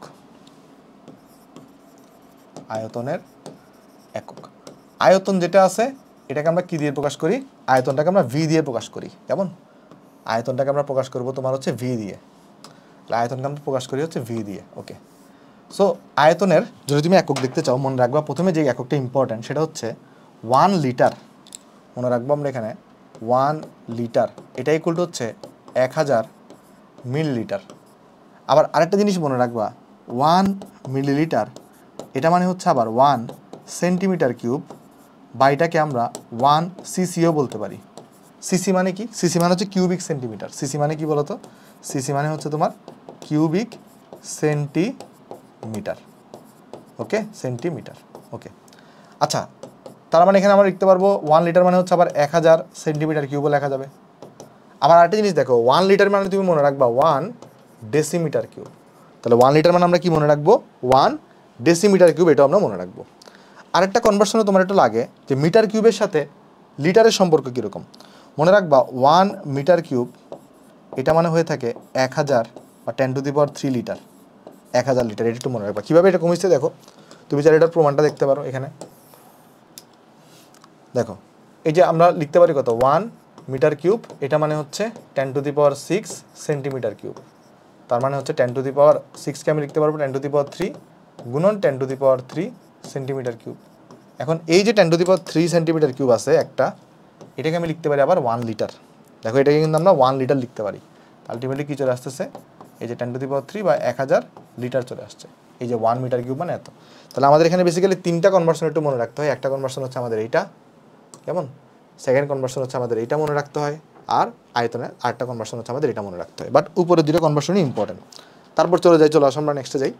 নেক্সটে আছে আমাদের আরেকটা, যে আমাদের দেখো এই যে মোল সংখ্যা, এটা একটু আমাদের পড়তে হবে। মোল সংখ্যাটা আমাদের একটু পড়তে হবে। ওকে, চলো মোল সংখ্যাটা পড়ি। মোল সংখ্যাকে আমরা n দিয়ে প্রকাশ করব, কেমন? মোল সংখ্যা যেটা আছে এটাকে আমরা ছোট হাতের n দিয়ে প্রকাশ করব। এটা ইকুয়াল টু কত হয়ে থাকে? মোল সংখ্যার সূত্র n ইকুয়াল টু হয়ে থাকে আমাদের m/m। তোমরা এগুলো পড়ে আসছো সবাই, 9 টেনেও পড়ছো। মোল সংখ্যার সূত্র কি হয়ে থাকে? একটা, এই যে ছোট হাতের m ডিভাইডেড বাই বড় হাতের m, অথবা আরেকটা হয়ে থাকে x ডিভাইডেড বাই na, আরেকটা হয়ে থাকে দেখো pv ডিভাইডেড বাই rt, আরেকটা হয়ে থাকে, এগুলো তোমরা সব শিখছো, এটা কোত্থেকে আসছে আমি দেখাই দিব। আরেকটা হয়ে থাকে তোমার STP তে আয়তন v অফ STP কি জিনিস একটু পরে বলতেছি, লিটার এককে ডিভাইডেড বাই 22.4। যেহেতু ক্র্যাশ কোর্স তাই আমি মনে করবো একটু হলেও তোমাদের আইডিয়া আছে, বাট সমস্যা নেই, আমি তোমাকে তাও দেখাই দিব, একটু পরে দেখা দিচ্ছি। আবার n ইকুয়াল টু তুমি লিখতে পারো SATP তে আয়তন লিটার এককে ডিভাইডেড বাই 24.789। তাহলে মোল সংখ্যার এই সূত্রগুলো আছে দেখো। একটা সূত্র কি, n ইকুয়াল টু m/m, অথবা হচ্ছে x/na, অথবা হচ্ছে pv/rt, অথবা হচ্ছে STP তে আয়তন লিটার এককে ডিভাইডেড বাই 22.4, আরেকটা আছে SATP তে আয়তন লিটার এককে ডিভাইডেড বাই 24.789। এখন একটু আগে এটা একটু ক্লিয়ার করার চেষ্টা করি। দেখো এখানে যে mটা আছে, m ছোট হাতের m, এটাকে আমরা যদি পরমাণুর ভর বলি, ছোট হাতের mকে যদি আমি কি বলি, পরমাণুর ভর বলি, সেই ক্ষেত্রে আমার বড় হাতের m ইকুয়াল টু হবে পারমাণবিক ভর। যদি ছোট হাতের m কে আমি বলি পরমাণুর ভর, তাহলে বড় হাতের m ইকুয়াল টু হবে পারমাণবিক ভর। এই ক্ষেত্রে আবার এই x যেটা দেখতেছো না, এটা ইকুয়াল টু হবে পরমাণুর সংখ্যা। তাহলে x ইকুয়াল টু কি হবে? x ইকুয়াল টু হবে পরমাণুর সংখ্যা। আবার na তো তুমি জানো অ্যাভোগাদ্রো সংখ্যা। na মানে কত হয়ে থাকে? na যেটা আছে na হচ্ছে তোমার কাছে এখানে এই যে অ্যাভোগাদ্রো বা ছোট হাতের n। তাহলে সেক্ষেত্রে কী হবে দেখো আগে, ছোট হাতে যেহেতু এটা পরমাণুর ভর, এটা পারমাণবিক ভর, এটা পরমাণুর সংখ্যা, এটা হবে পরমাণুর মোল সংখ্যা। এটা হবে পরমাণুর মোল সংখ্যা। আর আমরা তো সবাই জানি na যেটা আছে অ্যাভোগাদ্রো সংখ্যা, এটা কত? 6.022 গুণন 10⁻23 হবে। আচ্ছা, আরেকটা জিনিসও না হইতে পারে। কি হইতে পারে আমি তোমার বলি। এই যে ছোট হাতের m দেখতেছো না, এই ছোট হাতের mটা অণুর ভরও হইতে পারে। এই ছোট হাতের mটা কি হইতে পারে? অণুর ভর। দেখো এই যে ছোট হাতের m দেখতেছো, এটা কি হইতে পারে? এটা অণুর ভরও হইতে পারে, অণুর ভর। বাট মনে রাখবা, যদি ছোট হাতের mটা অণুর ভর হয়, তাহলে বড় হাতের mটা হবে আণবিক ভর। যদি ছোট হাতের mটা পরমাণুর ভর হয়, তাহলে বড় হাতের mটা হবে পারমাণবিক ভর। তাহলে ছোট হাতের m যদি অণুর ভর হয়, তাহলে বড় হাতের m কি হবে? বড় হাতের m হবে কিন্তু আণবিক ভর। বড় হাতের m কি হবে? বড় হাতের m হবে আণবিক ভর। আর ওই ক্ষেত্রে এক্সটা কি হয়ে যাবে? এক্স হয়ে যাবে অণুর সংখ্যা। এক্স হয়ে যাবে অণুর সংখ্যা। ছোট হাতের n তখন কি হবে? অণুর মোল সংখ্যা। অণুর মোল সংখ্যা। আর অ্যাভোগাড্রো সংখ্যা তো কনস্ট্যান্ট, এটাকে নিয়ে কনসার্ন হওয়ার দরকার নেই। কথাটা কি বোঝা গেছে? তাহলে একটু ক্লিয়ার থাকতে হবে যে এই ছোট হাতের m দ্বারা কি বোঝাচ্ছ, ওইটার উপর বেসিস করে কিন্তু বাকিগুলো চেঞ্জ হয়ে যাবে। এটা পরমাণু বোঝালে এটা পারমাণবিক, পরমাণুর সংখ্যা, পরমাণুর মোল সংখ্যা। অণু বোঝালে আণবিক, অণুর সংখ্যা, অণুর মোল সংখ্যা। তাহলে এটা কিন্তু একটু ক্লিয়ার থাকতে হবে। আচ্ছা, আর দুইটা সূত্র তোমাকে দেখাই দিই। একটা সূত্র আছে আমাদের, সেটা হচ্ছে ঘনত্ব। আমাদের যে ঘনত্ব থাকে, ওই ঘনত্ব এটাকে আমরা রো দিয়ে প্রকাশ করি, কেউ কেউ আবার এটাকে ডি দিয়েও প্রকাশ করে। ঘনত্বের সূত্র হয়ে থাকে আমাদের ভর ডিভাইডেড বাই আয়তন। তো ঘনত্ব যেটা আছে রো, এই রো এর এককটা নিয়ে একটু কনফিউশন হয় অনেকের। রো এর একক হয়ে থাকে কেজি পার মিটার কিউব, মনে রাখবা কেজি পার মিটার কিউব, বা গ্রাম পার লিটার হয়ে থাকে, বা আরেকটা একক হয়ে থাকে কি বলো তো, আরেকটা একক হবে গ্রাম পার লিটার। বাট যে জিনিসটা মনে রাখবা যে one kg per metre cube, 1 kg per metre cube equal to কত, 1 অ্যাকচুয়ালি গ্রাম পার লিটার। তো এই কনভার্সনটা আমরা একটু মনে রাখবো যে 1 কেজি পার মিটার কিউব মানে কত হয়ে থাকে, 1 গ্রাম পার লিটার হয়ে থাকে। সো এই কনভার্সনটা একটু মনে রাখলে চলবে। এগুলা কোত্থেকে আসছে সূত্র সেটা আমরা দেখাবো। রোয়ের আরেকটা সূত্র আছে PM/RT, সেটা আমরা দেখাবো। তারপর আছে আমাদের এটা দেখার পর আমরা আর নিয়ে আলোচনা করবো একটু করে। আর সার্বজনীন গ্যাস ধ্রুবক, এটা একটু আমাদের লাগবে। আমরা আলোচনা করবো কাকে নিয়ে, আর কে নিয়ে, সার্বজনীন গ্যাস ধ্রুবক এটাকে নিয়ে। এটাকে আমরা কি দিয়ে প্রকাশ করি, এটাকে আমরা প্রকাশ করি আর দিয়ে। চলো দেখাই। আর এর দুইটা ভ্যালু অনেক ইম্পর্টেন্ট। দেখো, যদি আমরা প্রেসারটাকে অ্যাটমসফিয়ার এককে প্রকাশ করি আর ভলিউমকে যদি আমরা লিটার এককে প্রকাশ করি, প্রেসারকে আমরা অ্যাটমসফিয়ার এককে, ভলিউমকে যদি আমরা লিটার এককে প্রকাশ করি, সেই ক্ষেত্রে আর এর ভ্যালু হবে 0.0821 লিটার অ্যাটমসফিয়ার কে ইনভার্স 1 মোল ইনভার্স 1। বুঝছো? যদি আমরা কি করি, প্রেসারকে অ্যাটমসফিয়ার, ভলিউমকে যদি লিটার এককে প্রকাশ করি, আর যদি আমরা প্রেসারকে নিউটন পার মিটার স্কোয়ার বা প্যাসকেল এবং ভলিউমটাকে যদি আমরা মিটার কিউবে প্রকাশ করি, সেই ক্ষেত্রে আবার আর এর এককটা হবে তোমার, আর এর ভ্যালু হবে 8.314। আর একক কি আসবে, joule per kelvin mole inverse 1। এক্ষেত্রে একক কি আসবে, joule per kelvin mole inverse 1 আসবে। অনেক সময় জুল থেকে আর্গে নিতে বলে, তো জুল আর আর্গের সম্পর্কটা জানা জরুরি। মনে রাখবা 1 জুল এটা মানে হয়ে থাকে 10⁻7 আর্গ। তাহলে জুলের সাথে আর্গের সম্পর্ক কি, 1 জুল ইকুয়াল টু কি হয়ে থাকে, 10⁻7 আর্গ হয়ে থাকে। তাহলে এই কনভার্সন আমরা একটু মনে রাখবো। তাহলে এই আর্গ এককে তাহলে আর এর ভ্যালু কত হবে, আর এর ভ্যালু হবে আর্গ এককে জাস্ট জুলের জায়গায় তুমি 10⁻7 আর্গ বসাই দাও। তাহলে এই এককে আর এর ভ্যালু হবে 8.314 গুণন 10⁻7 erg kelvin inverse 1 mole inverse 1। তাহলে কিন্তু এই দুইটা জিনিস একটু মনে রাখতে হবে। একটা হচ্ছে আর এর এই ভ্যালুটা মনে রাখতে হবে, বাট বুঝতে হবে আর এর এই ভ্যালুটা তুমি কখন ইউজ করবা। আরেকটা হচ্ছে এই ভ্যালুটা মনে রাখতে হবে, আরেকটা হচ্ছে আমরা আর এর এই ভ্যালুটা মনে রাখতে হবে। বেসিক্যালি আমরা যখন PV ইকুয়াল টু NRT সমীকরণ ইউজ করি, তখন আমরা আর এর এই ভ্যালুটা ইউজ করি PV ইকুয়াল টু NRT বসানোর সময়।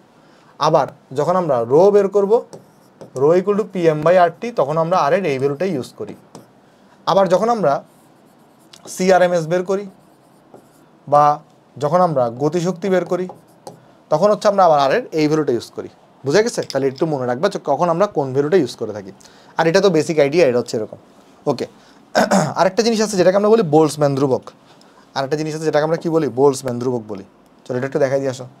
তার একটা টার্ম আছে আমাদের বোল্টজম্যান ধ্রুবক বা বোল্টজম্যান কনস্ট্যান্ট।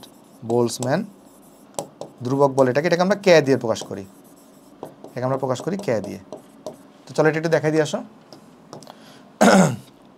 এই যে বোল্টজম্যান ধ্রুবক আছে কে, এটার ফর্মুলা হচ্ছে K equal to R divided by N A হয়ে থাকে। তাহলে বোল্টজম্যান ধ্রুবক কে ইকুয়াল টু কত হয়ে থাকে, আর ডিভাইডেড বাই এন এ হয়ে থাকে। আর এটার ভ্যালু হয়ে থাকে 1.38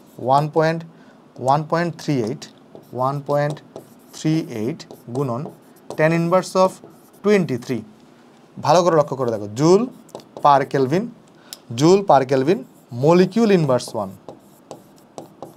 দেখো কে এর ভ্যালু কত হয়ে থাকে এখানে, আর বাই এন এ অথবা 1.38 into 10⁻23 joule per kelvin molecule inverse 1। খেয়াল করছো এখানে কিন্তু দেখো এটা কিন্তু ছিল মোল ইনভার্স 1,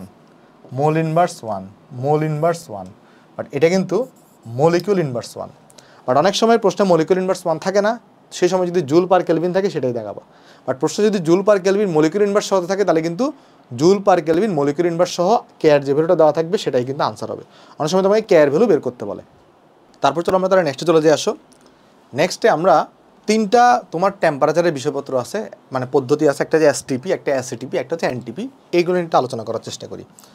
আলোচনা করবো এসটিপি। দেখো এগুলো পূর্ণরূপগুলোও কিন্তু অনেক ইম্পর্টেন্ট, বুঝছো? একটা আছে কি, একটা আছে এসটিপি। এসটিপির পূর্ণরূপ হচ্ছে স্ট্যান্ডার্ড টেম্পারেচার প্রেশার। পূর্ণরূপ কি? Standard temperature pressure. ওকে, তো এসটিপিতে যেটা আমাদের মনে রাখতে হবে, টেম্পারেচার কত আর প্রেশার কত হয়। চলো লিখে দিয়ে আসো। মনে রাখবা এসটিপিতে তোমার টেম্পারেচার হবে 0 কেলভিন বলতেছি 0 ডিগ্রি সেলসিয়াস, বা আমরা এটাকে বলি 273 কেলভিন, আর প্রেশার ইকুয়াল টু হবে 1 অ্যাটমসফিয়ার। তাহলে এসটিপিতে কত হবে? টেম্পারেচার ইকুয়াল টু হবে 273 কেলভিন বা 0 ডিগ্রি সেলসিয়াস, আর প্রেশার ইকুয়াল টু কত হবে? 1 অ্যাটমসফিয়ার। এই যে 0 ডিগ্রি সেলসিয়াস দেখতেছো না, এটাকে একটা স্পেশাল নাম দেওয়া হয়, বা 273 কেলভিন, এটাকে বলা হয় প্রমাণ অবস্থা বা প্রমাণ তাপমাত্রা। এটাকে অনেক সময় প্রমাণ অবস্থা বা প্রমাণ তাপমাত্রাও বলে। আর এই পুরো এসটিপিকে আমরা অনেক সময় প্রমাণ অবস্থাও বলে থাকি। এসটিপিকে আরেকটা কি নাম দেওয়া হয়? প্রমাণ অবস্থা। এটাকে আমরা পাশে লিখে দিতে হলে এসটিপিকে অনেক সময় প্রমাণ অবস্থাও বলা হয়ে থাকে। তাহলে প্রমাণ অবস্থা বললে আমরা কী অবস্থা বুঝবো? এসটিপি অবস্থা বুঝবো। ঠিক আছে, সেকেন্ডে যাই আসো আমরা। সেকেন্ডে আছে আমাদের এনটিপি। সেকেন্ডে আছে কি? সেকেন্ডে আছে আমাদের এনটিপি, বা যেটাকে আমরা নর্মাল টেম্পারেচার প্রেশার বলি। একটা আছে এনটিপি, এটাকে আমরা বলি হচ্ছে তোমার নর্মাল টেম্পারেচার প্রেশার।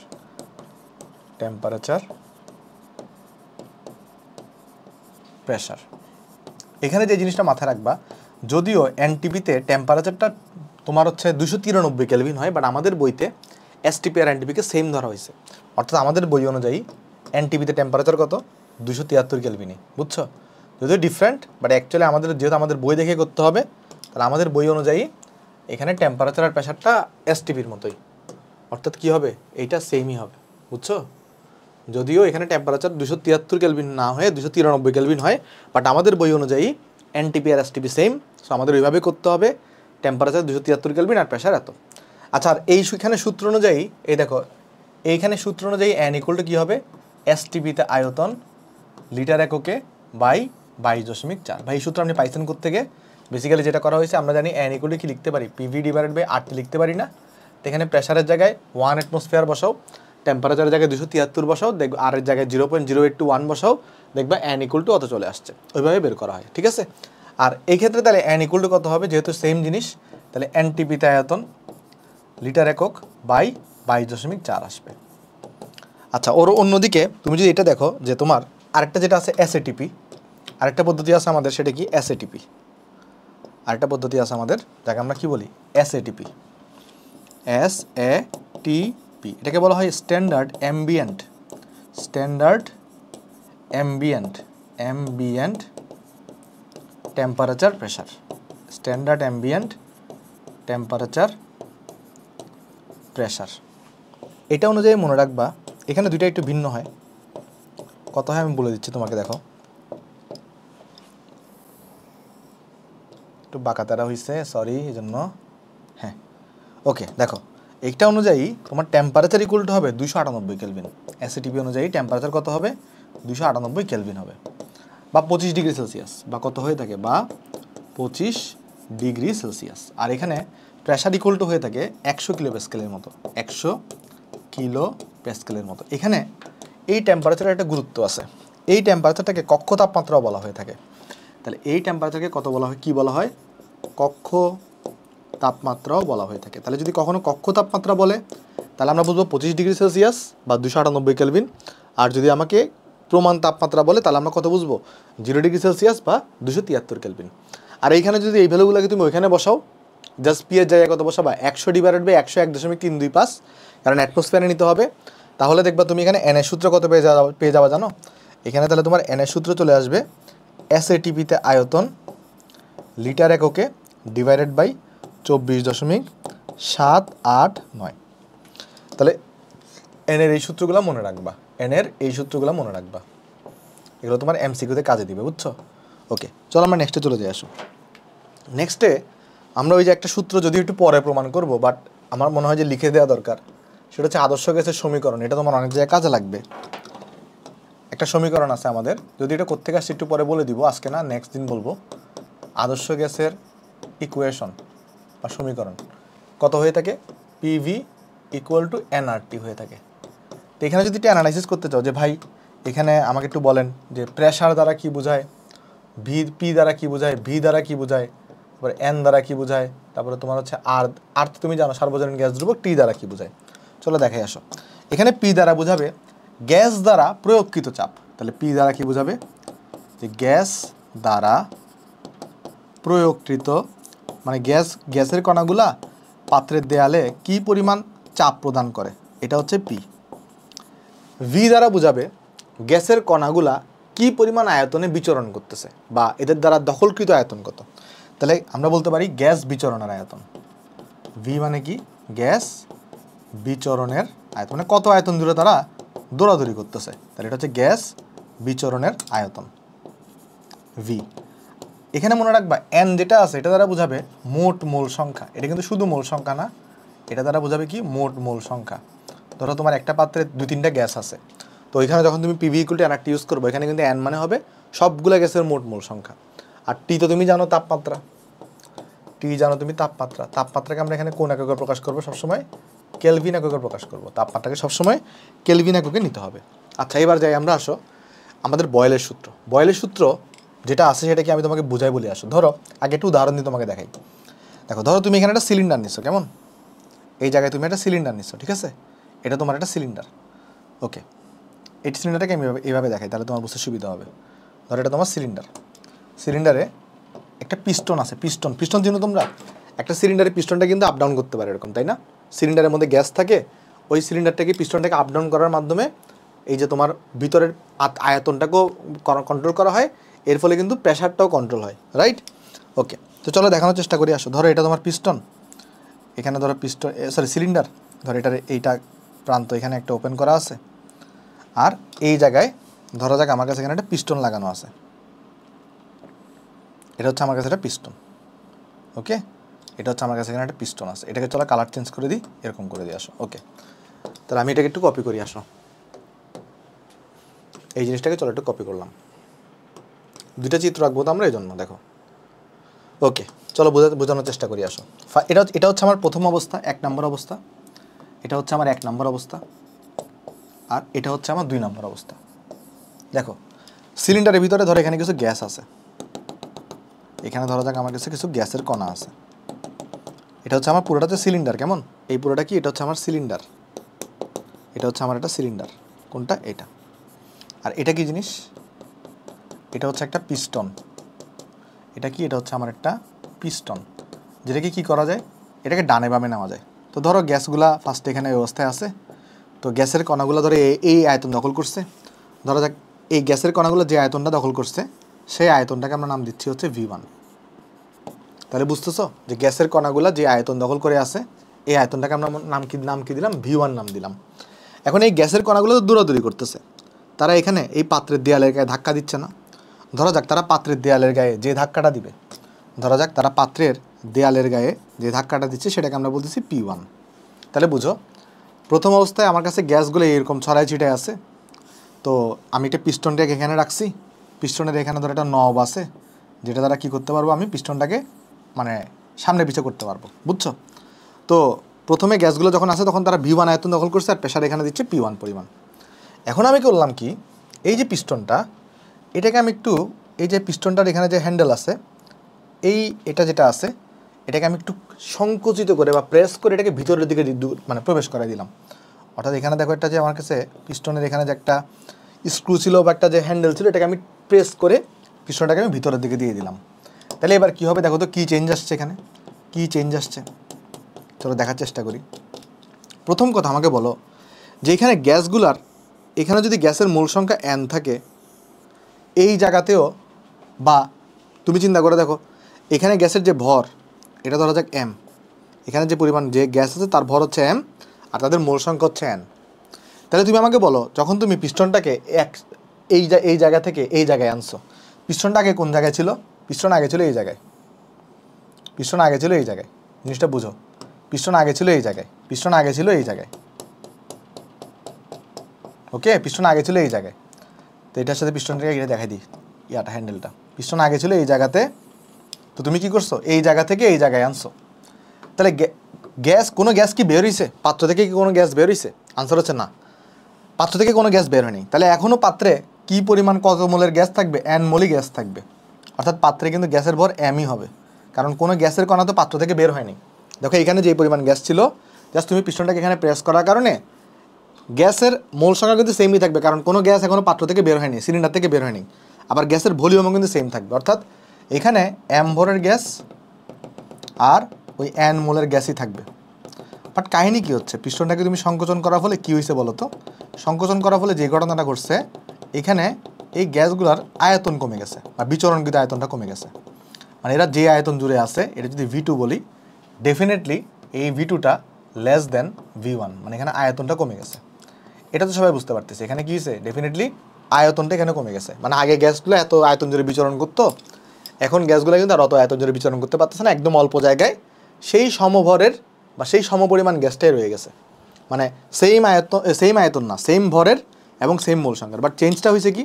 সংকোচন করার ফলে আগে তাদের আয়তন ছিল এতটুকু V1, এখন তাদের আয়তন হয়ে গেছে ছোট অল্প V2, এবং V2টা অবশ্যই লেস দেন কি V1 হবে। এখন এই গ্যাসগুলা এই পাত্রের দেয়ালে যে প্রেশারটা দিবে, কি মনে হয় এটা কি P1ই থাকবে? না, ডেফিনেটলি এটা P2 হয়ে যাবে। ডেফিনেটলি প্রেশারটা চেঞ্জ হয়ে যাবে। মানে আগে ধরো প্রেশার দিত P1, বাট এখন গ্যাসের কণাগুলো প্রেশার দিবে কত? P2। বাট এই যে P1 এবং P2 এর মধ্যে যদি আমি কম্পেয়ার করি, এই P1 এবং P2 এর মধ্যে যদি আমি কম্পেয়ার করি, দেখা যাবে P2 এর মানটা P1 থেকে বড় আসতেছে। দেখা যাবে P2 এর মানটা P1 থেকে বড় আসতেছে। কেন এটা বড় আসতেছে? খেয়াল করে দেখো, এইখানে এই গ্যাসগুলা ছড়ায় ছিটায় ছিল, তাই না? তাই ধরো একটা গ্যাস এখানে আছে, সে কিন্তু এই গ্যাসটা যখন এই পাত্রের দেয়ালে গিয়ে ধাক্কা দিবে, তাকে কিন্তু একটা বড় দূরত্ব অতিক্রম করতে হচ্ছে, ফলে সে কিন্তু জোরে ধাক্কা দিতে পারবে না অত, সে আস্তে মোটামুটি একটু কম প্রেশার দিবে। বাট এখানে জায়গাটা অনেক কম, গ্যাসের ঘনত্ব অনেক বেশি, আর তার দূরত্বটাও কিন্তু কম অতিক্রান্ত। তখন কী হবে? এই গ্যাসের কণাটা জোরে ধাক্কা দিতে পারবে এখানে। আর একটা জিনিস হচ্ছে, আমি যদি অনেক দূরে দৌড়াই যাই, তারপর যদি আমি ধাক্কাটা দিই, তাহলে কিন্তু যেটা হবে সেটা হচ্ছে আমি অত জোরে আসলে ধাক্কা দিতে পারবো না, কারণ এখানে ঘনত্বটাও কম। বাট এখানে ঘনত্ব বেশি, জায়গাটা অল্প, তাহলে গ্যাসের কণাগুলো অনেক জোরে কিন্তু পাত্রের দেয়ালে ধাক্কা দিতে পারবে বা পাত্রের দেয়ালে প্রেশার প্রয়োগ করতে পারবে। তাই ডেফিনেটলি যেখানে ভলিউম কম, দেখো যেখানে ভলিউম কম সেখানে কিন্তু প্রেশারটা বেশি। মানে আমি যদি বলতে পারি এখানে এরকম, যে ভলিউম যদি তুমি কমাই ফেলো, প্রেশারটা কী হচ্ছে? প্রেশারটা কিন্তু বেড়ে যাবে। আবার তুমি যদি কী করো, ভলিউমটাকে যদি বাড়ায় দাও, তাহলে প্রেশারটা কিন্তু কমে যাচ্ছে। তাহলে এখানে দেখো তো, এখানে স্বাধীন চলক কোনটা রাখতেছো? স্বাধীন চলক কোনটা? এখানে স্বাধীন চলক কোনটা? স্বাধীন চলক হচ্ছে ভলিউম। তুমি ভলিউমকে যদি কমাও, তাহলে ওই অনুযায়ী প্রেশারটা বাড়তেছে, ভলিউমকে যদি বাড়াও, তাহলে ওই অনুযায়ী প্রেশারটা কিন্তু কমতেছে। তো এইটাকে যদি আমরা সূত্রের মাধ্যমে প্রকাশ করতে চাই, সেই সূত্রটা কি আসবে? যে V is proportional to 1/P। কারণ দেখো একটা আরেকটার ব্যস্ত অনুপাতিক সম্পর্ক। তবে এই সূত্রটা তুমি কখন অ্যাপ্লাই করতে পারবা? আমরা কিন্তু এই দুই জায়গাতেই টেম্পারেচারটা কনস্ট্যান্ট রাখছি। আমি কি টেম্পারেচার কিন্তু চেঞ্জ করিনি। এখানেও ধরো টেম্পারেচার T রাখলাম, ধরো যাক এখানেও টেম্পারেচার কত রাখলাম? T রাখলাম। তার মানে তাপমাত্রাকে আমি স্থির রাখছি। এবং একই সাথে আরেকটা জিনিস এখানে স্থির আছে, সেটা হচ্ছে কি গ্যাসের ভর বা গ্যাসের মোল সংখ্যা, এটাও কিন্তু স্থির। তাহলে এই যে V is proportional to 1/P, এটা তুমি তখনই লিখতে পারবা যদি টেম্পারেচার এবং মোল সংখ্যা কী থাকে? স্থির থাকে। যদি টেম্পারেচার এবং মোল সংখ্যা বা ভর স্থির থাকে। ভর স্থির থাকলে আলটিমেটলি মোল সংখ্যা স্থির থাকবে। কেন? কারণ n = m/m, বড় হাতের m আগে থেকে কনস্ট্যান্ট, ছোটো হাতের m কনস্ট্যান্ট হলে nটাও কনস্ট্যান্ট হবে। তো এই যে সূত্রটা তুমি পাইছো, V is proportional to 1/P, এটাকে আমরা বলতেছি বয়েলের সূত্র। বোঝা গেছে? V is proportional to 1/P। দেখো P is proportional to 1/V, এটা কিন্তু বয়েলের সূত্র না। কারণ আমরা যখন সূত্র দাঁড় করাই, আমরা সবসময় বাম পাশে স্বাধীন চলককে বসাই। যেমন স্বাধীন চলক এখানে কোনটা? ভলিউম। তাহলে volume is proportional to 1/P, এটা হচ্ছে তোমার বয়েলের সূত্র। P is proportional to 1/V, এটা কিন্তু বয়েলের সূত্র না, এটা কিন্তু ভুল হবে। তো সবসময় মনে রাখবা V is proportional to 1/P, এটা ইকুয়াল কী হবে? বয়েলের সূত্র হবে। আর এখানে যদি তুমি সমানুপাতিক চিহ্ন আনো, তাহলে কী হবে বলো তো? আমি আর দেখাচ্ছি না, তাহলে এখানে কি আসবে? V is equal to K into 1/P।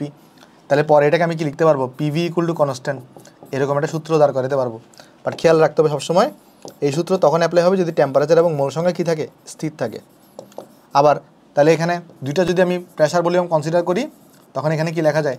যে P1 V1 এদের যে গুণফল P2 V2 এদের গুণফলও সেম আসবে এবং এদের একটা কনস্ট্যান্টের সমান হবে এবং এখানে কিন্তু টেম্পারেচার এবং মোল সংখ্যাটা স্থির থাকবে সবসময়। বয়েলের সূত্র ইউজ করার জন্য টেম্পারেচার এবং মোল সংখ্যা স্থির থাকে। মানে মেইন সূত্র হচ্ছে আমার এটা V is proportional to 1/P। এখান থেকে আমি মডিফাই করে PV ইকুয়াল টু কনস্ট্যান্ট বানাইতে পারি বা P1 V1 equal to P2 V2 constant equal আমরা লিখতে পারি। ওকে, সো হোপফুলি সবাই জিনিসটা আমরা এখানে বুঝতে পারছি। এটাই দেখো লিখছে এখানে, যদি তোমার কি হয় তাপমাত্রা স্থির থাকলে কোনো নির্দিষ্ট ভরের গ্যাসের আয়তন তার চাপের ব্যস্তানুপাতিক হয়ে থাকে। বুঝছো? চলো নেক্সটে যাই। নেক্সট আমরা এখন বয়েলের সূত্রের গ্রাফগুলো দেখবো। তাহলে বয়েলের সূত্র আমরা কী কী পাইলাম দেখো তো। বয়েলের সূত্র আমরা তিনটা পাইছি। একটা হচ্ছে V is proportional to 1/P পাইছি। এটা যদি আমার কি হয় তাপমাত্রা এবং মোল সংখ্যা যদি স্থির থাকে। একই সাথে আমরা সেকেন্ড সূত্র পাইছি এরকম যে PV ইকুয়াল টু কনস্ট্যান্ট, আর আরেকটা সূত্র পাইছি আমরা P1 V1 equal to P2 V2। ওকে, এবং এই সেকেন্ড দুটো সূত্রের জন্য কিন্তু আমার টেম্পারেচার এবং মোল সংখ্যাকে কনস্ট্যান্ট রাখতে হবে। এই দুই সূত্রের জন্য কিন্তু আমার এটাকে কনস্ট্যান্ট রাখতে হবে। বুঝছো? ওকে, তাহলে আমরা কিছু গ্রাফ আঁকার চেষ্টা করবো এখন। আমরা যদি প্রথমে যে গ্রাফটা আঁকবো সেটা হচ্ছে আমার এই যে ধরো যদি আমরা ওয়াই অক্ষ নিব একটা এখানে ওয়াই অক্ষ নিলাম, তারপর ধরো যাক আমরা এখানে একটা এক্স অক্ষ নিচ্ছি। আমি P বনাম V এর গ্রাফ আঁকবো। আমি কার বনাম কার গ্রাফ আঁকবো? P বনাম V এর গ্রাফ আঁকবো। ঠিক আছে, তাহলে আমরা যে কোনো একটাকে ওয়াই অক্ষে দিতে পারি, যে কোনো একটাকে এক্স অক্ষে দিতে পারি, এটা আমাদের চয়েস। ধরো আমার প্রশ্নে দাঁড়াও এটাকে একটু লাগাই দিই আগে। ওকে, আচ্ছা দেখো এটা একটু বাঁকা হয়ে গেছে কেন?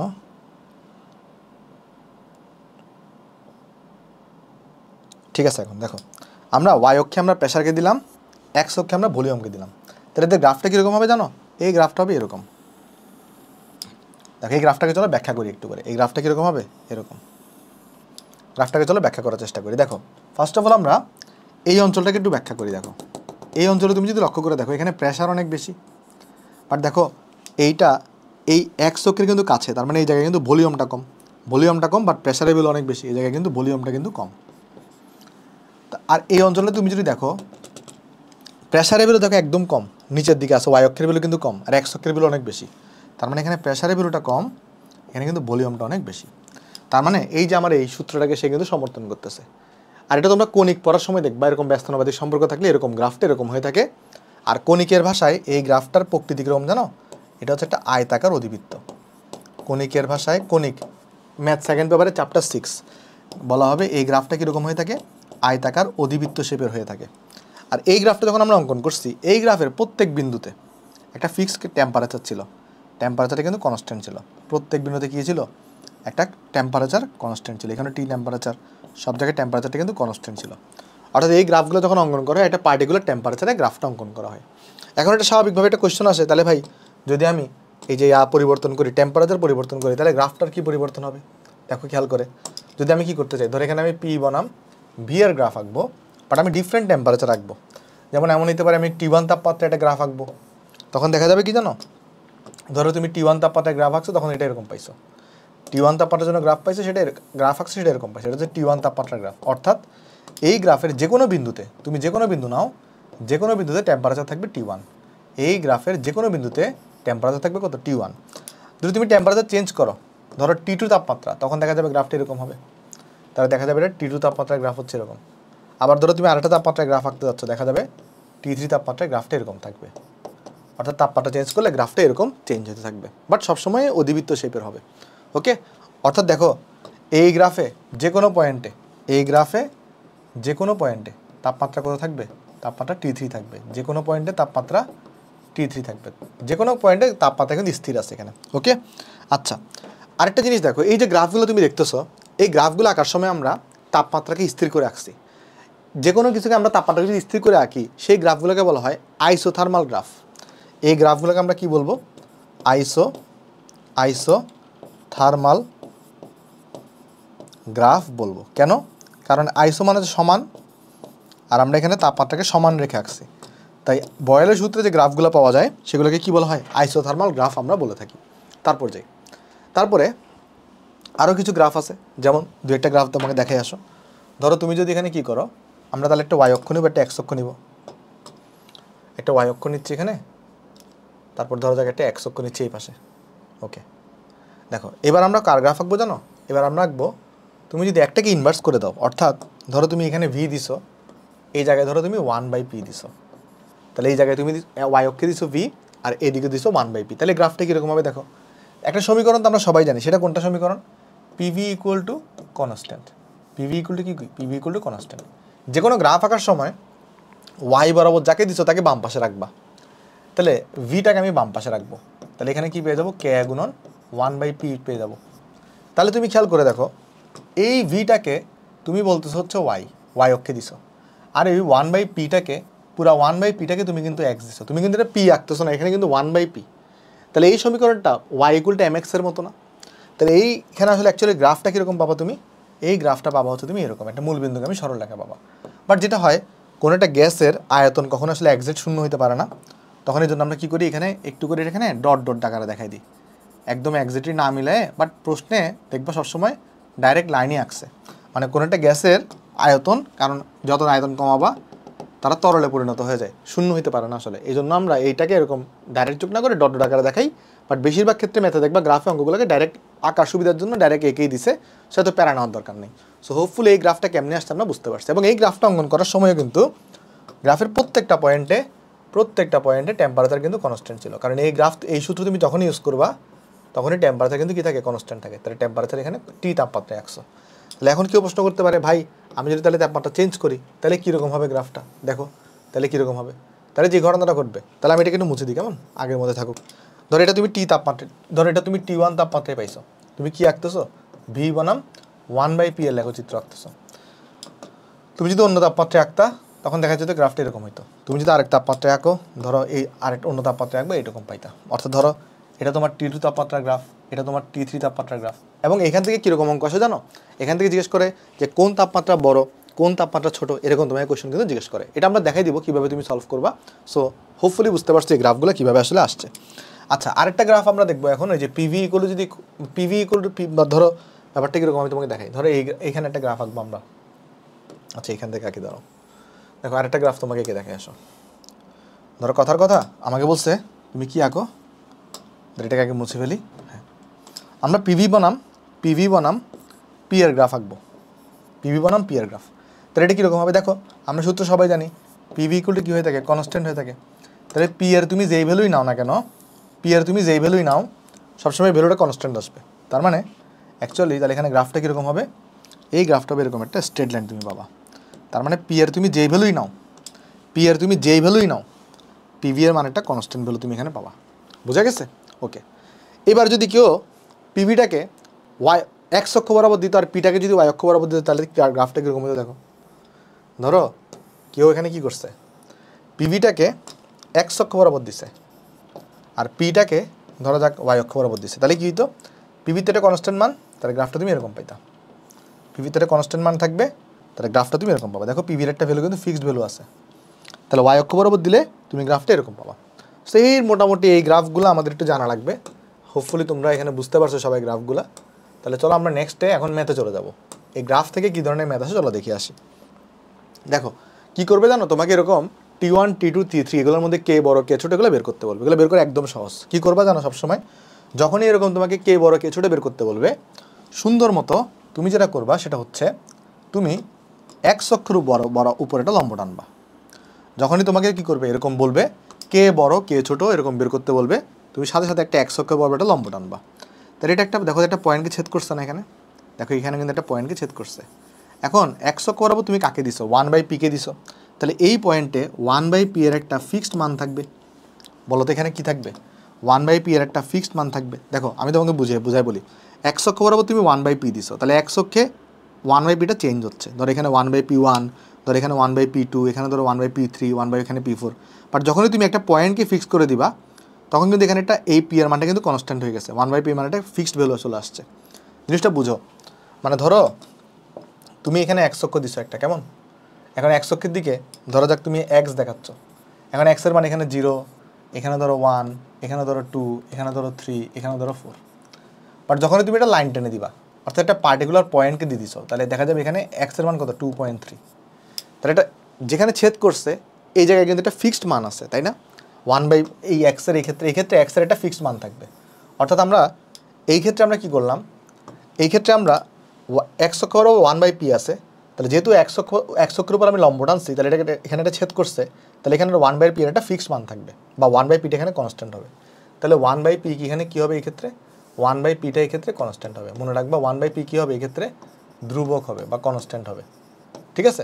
এখন দেখো, যদি 1/p ধ্রুবক হয়, তাহলে মনে রাখবা p জিনিসটা যেটা আছে এটাও কনস্ট্যান্ট হবে। কেমনে ভাই? 1/2 যদি একটা ধ্রুবক হয়, তাহলে 2ও তো ধ্রুবক। তার মানে যদি 1/p যদি কনস্ট্যান্ট হয়, মনে রাখবা পিটাও কনস্ট্যান্ট হবে। তার মানে আমি পিটাকে কনস্ট্যান্ট করে ফেললাম। এরপরে কি করবা? এই গ্রাফটা, এই দেখো এই লাইনটা যেখানে যেখানে ছেদ করছে না, সেখান থেকে তুমি y অক্ষ বরাবর লাইন টানবা। যেখানে যেখানে ছেদ করছে সেখান থেকে তুমি y অক্ষ বরাবর লাইন টানবা। টানছো। এখন y অক্ষ বরাবর তুমি কাকে দিছো? y অক্ষ বরাবর দিছো তুমি ভলিউমকে। দেখো এই যে এইটা কোত্থেকে আসছে? এটা আসছে T3 থেকে, তাহলে এটাকে তুমি বলবা V3। এটা কোত্থেকে আসছে? এটা আসছে T2 থেকে, তাহলে এটাকে বলবা তুমি V2। এটাকে কথা বলবো, এটাকে বলবা V2। এটা কোত্থেকে আসছে? এটা আসছে এখান থেকে T1 থেকে, তাহলে এটাকে তুমি বলবা V1। তাহলে তুমি ক্লিয়ারলি দেখো তো V3টা সবার উপরে না? তাহলে আমি এখানে বলতে পারি আমার যে V3 আছে সেটা V2 থেকে বড়, V2 আবার V1 থেকে বড়। এখন তিনটা সূত্র আমার কাজে লাগবে এখানে, সবসময় মনে রাখবে তিনটা সূত্র। যদি কি হয়, যদি তুমি টিকে স্থির করতে পারো, তাহলে সূত্র কি হয়? V is proportional to 1/p। যদি তুমি পিকে স্থির করতে পারো, তাহলে সূত্র কি হয়? V is proportional to t। এগুলো হচ্ছে চার্লসের সূত্র, সামনে পড়াবো, বাট জেনে রাখো। এগুলো তোমরা একটু হলেও আগে পড়ছো আমি জানি, তাই তোমাকে জাস্ট আরেকবার জানায় রাখতেছি। যদি টি স্থির থাকে, তাহলে আমরা লিখতে পারবো V is proportional to 1/p, যেটা আমরা বয়েলের সূত্র বলি। যদি প্রেশার স্থির থাকে, তাহলে লেখা যায় V is proportional to t, যেটাকে আমরা চার্লসের সূত্র বলি। আর যদি V স্থির থাকে, এটাকে আমরা চাপের সূত্র বলবো। এটাকে আসলে সেক্ষেত্রে P is proportional to t হয়ে থাকে। এই তিনটা জিনিস একটু আমাদের মাথায় রাখতে হবে।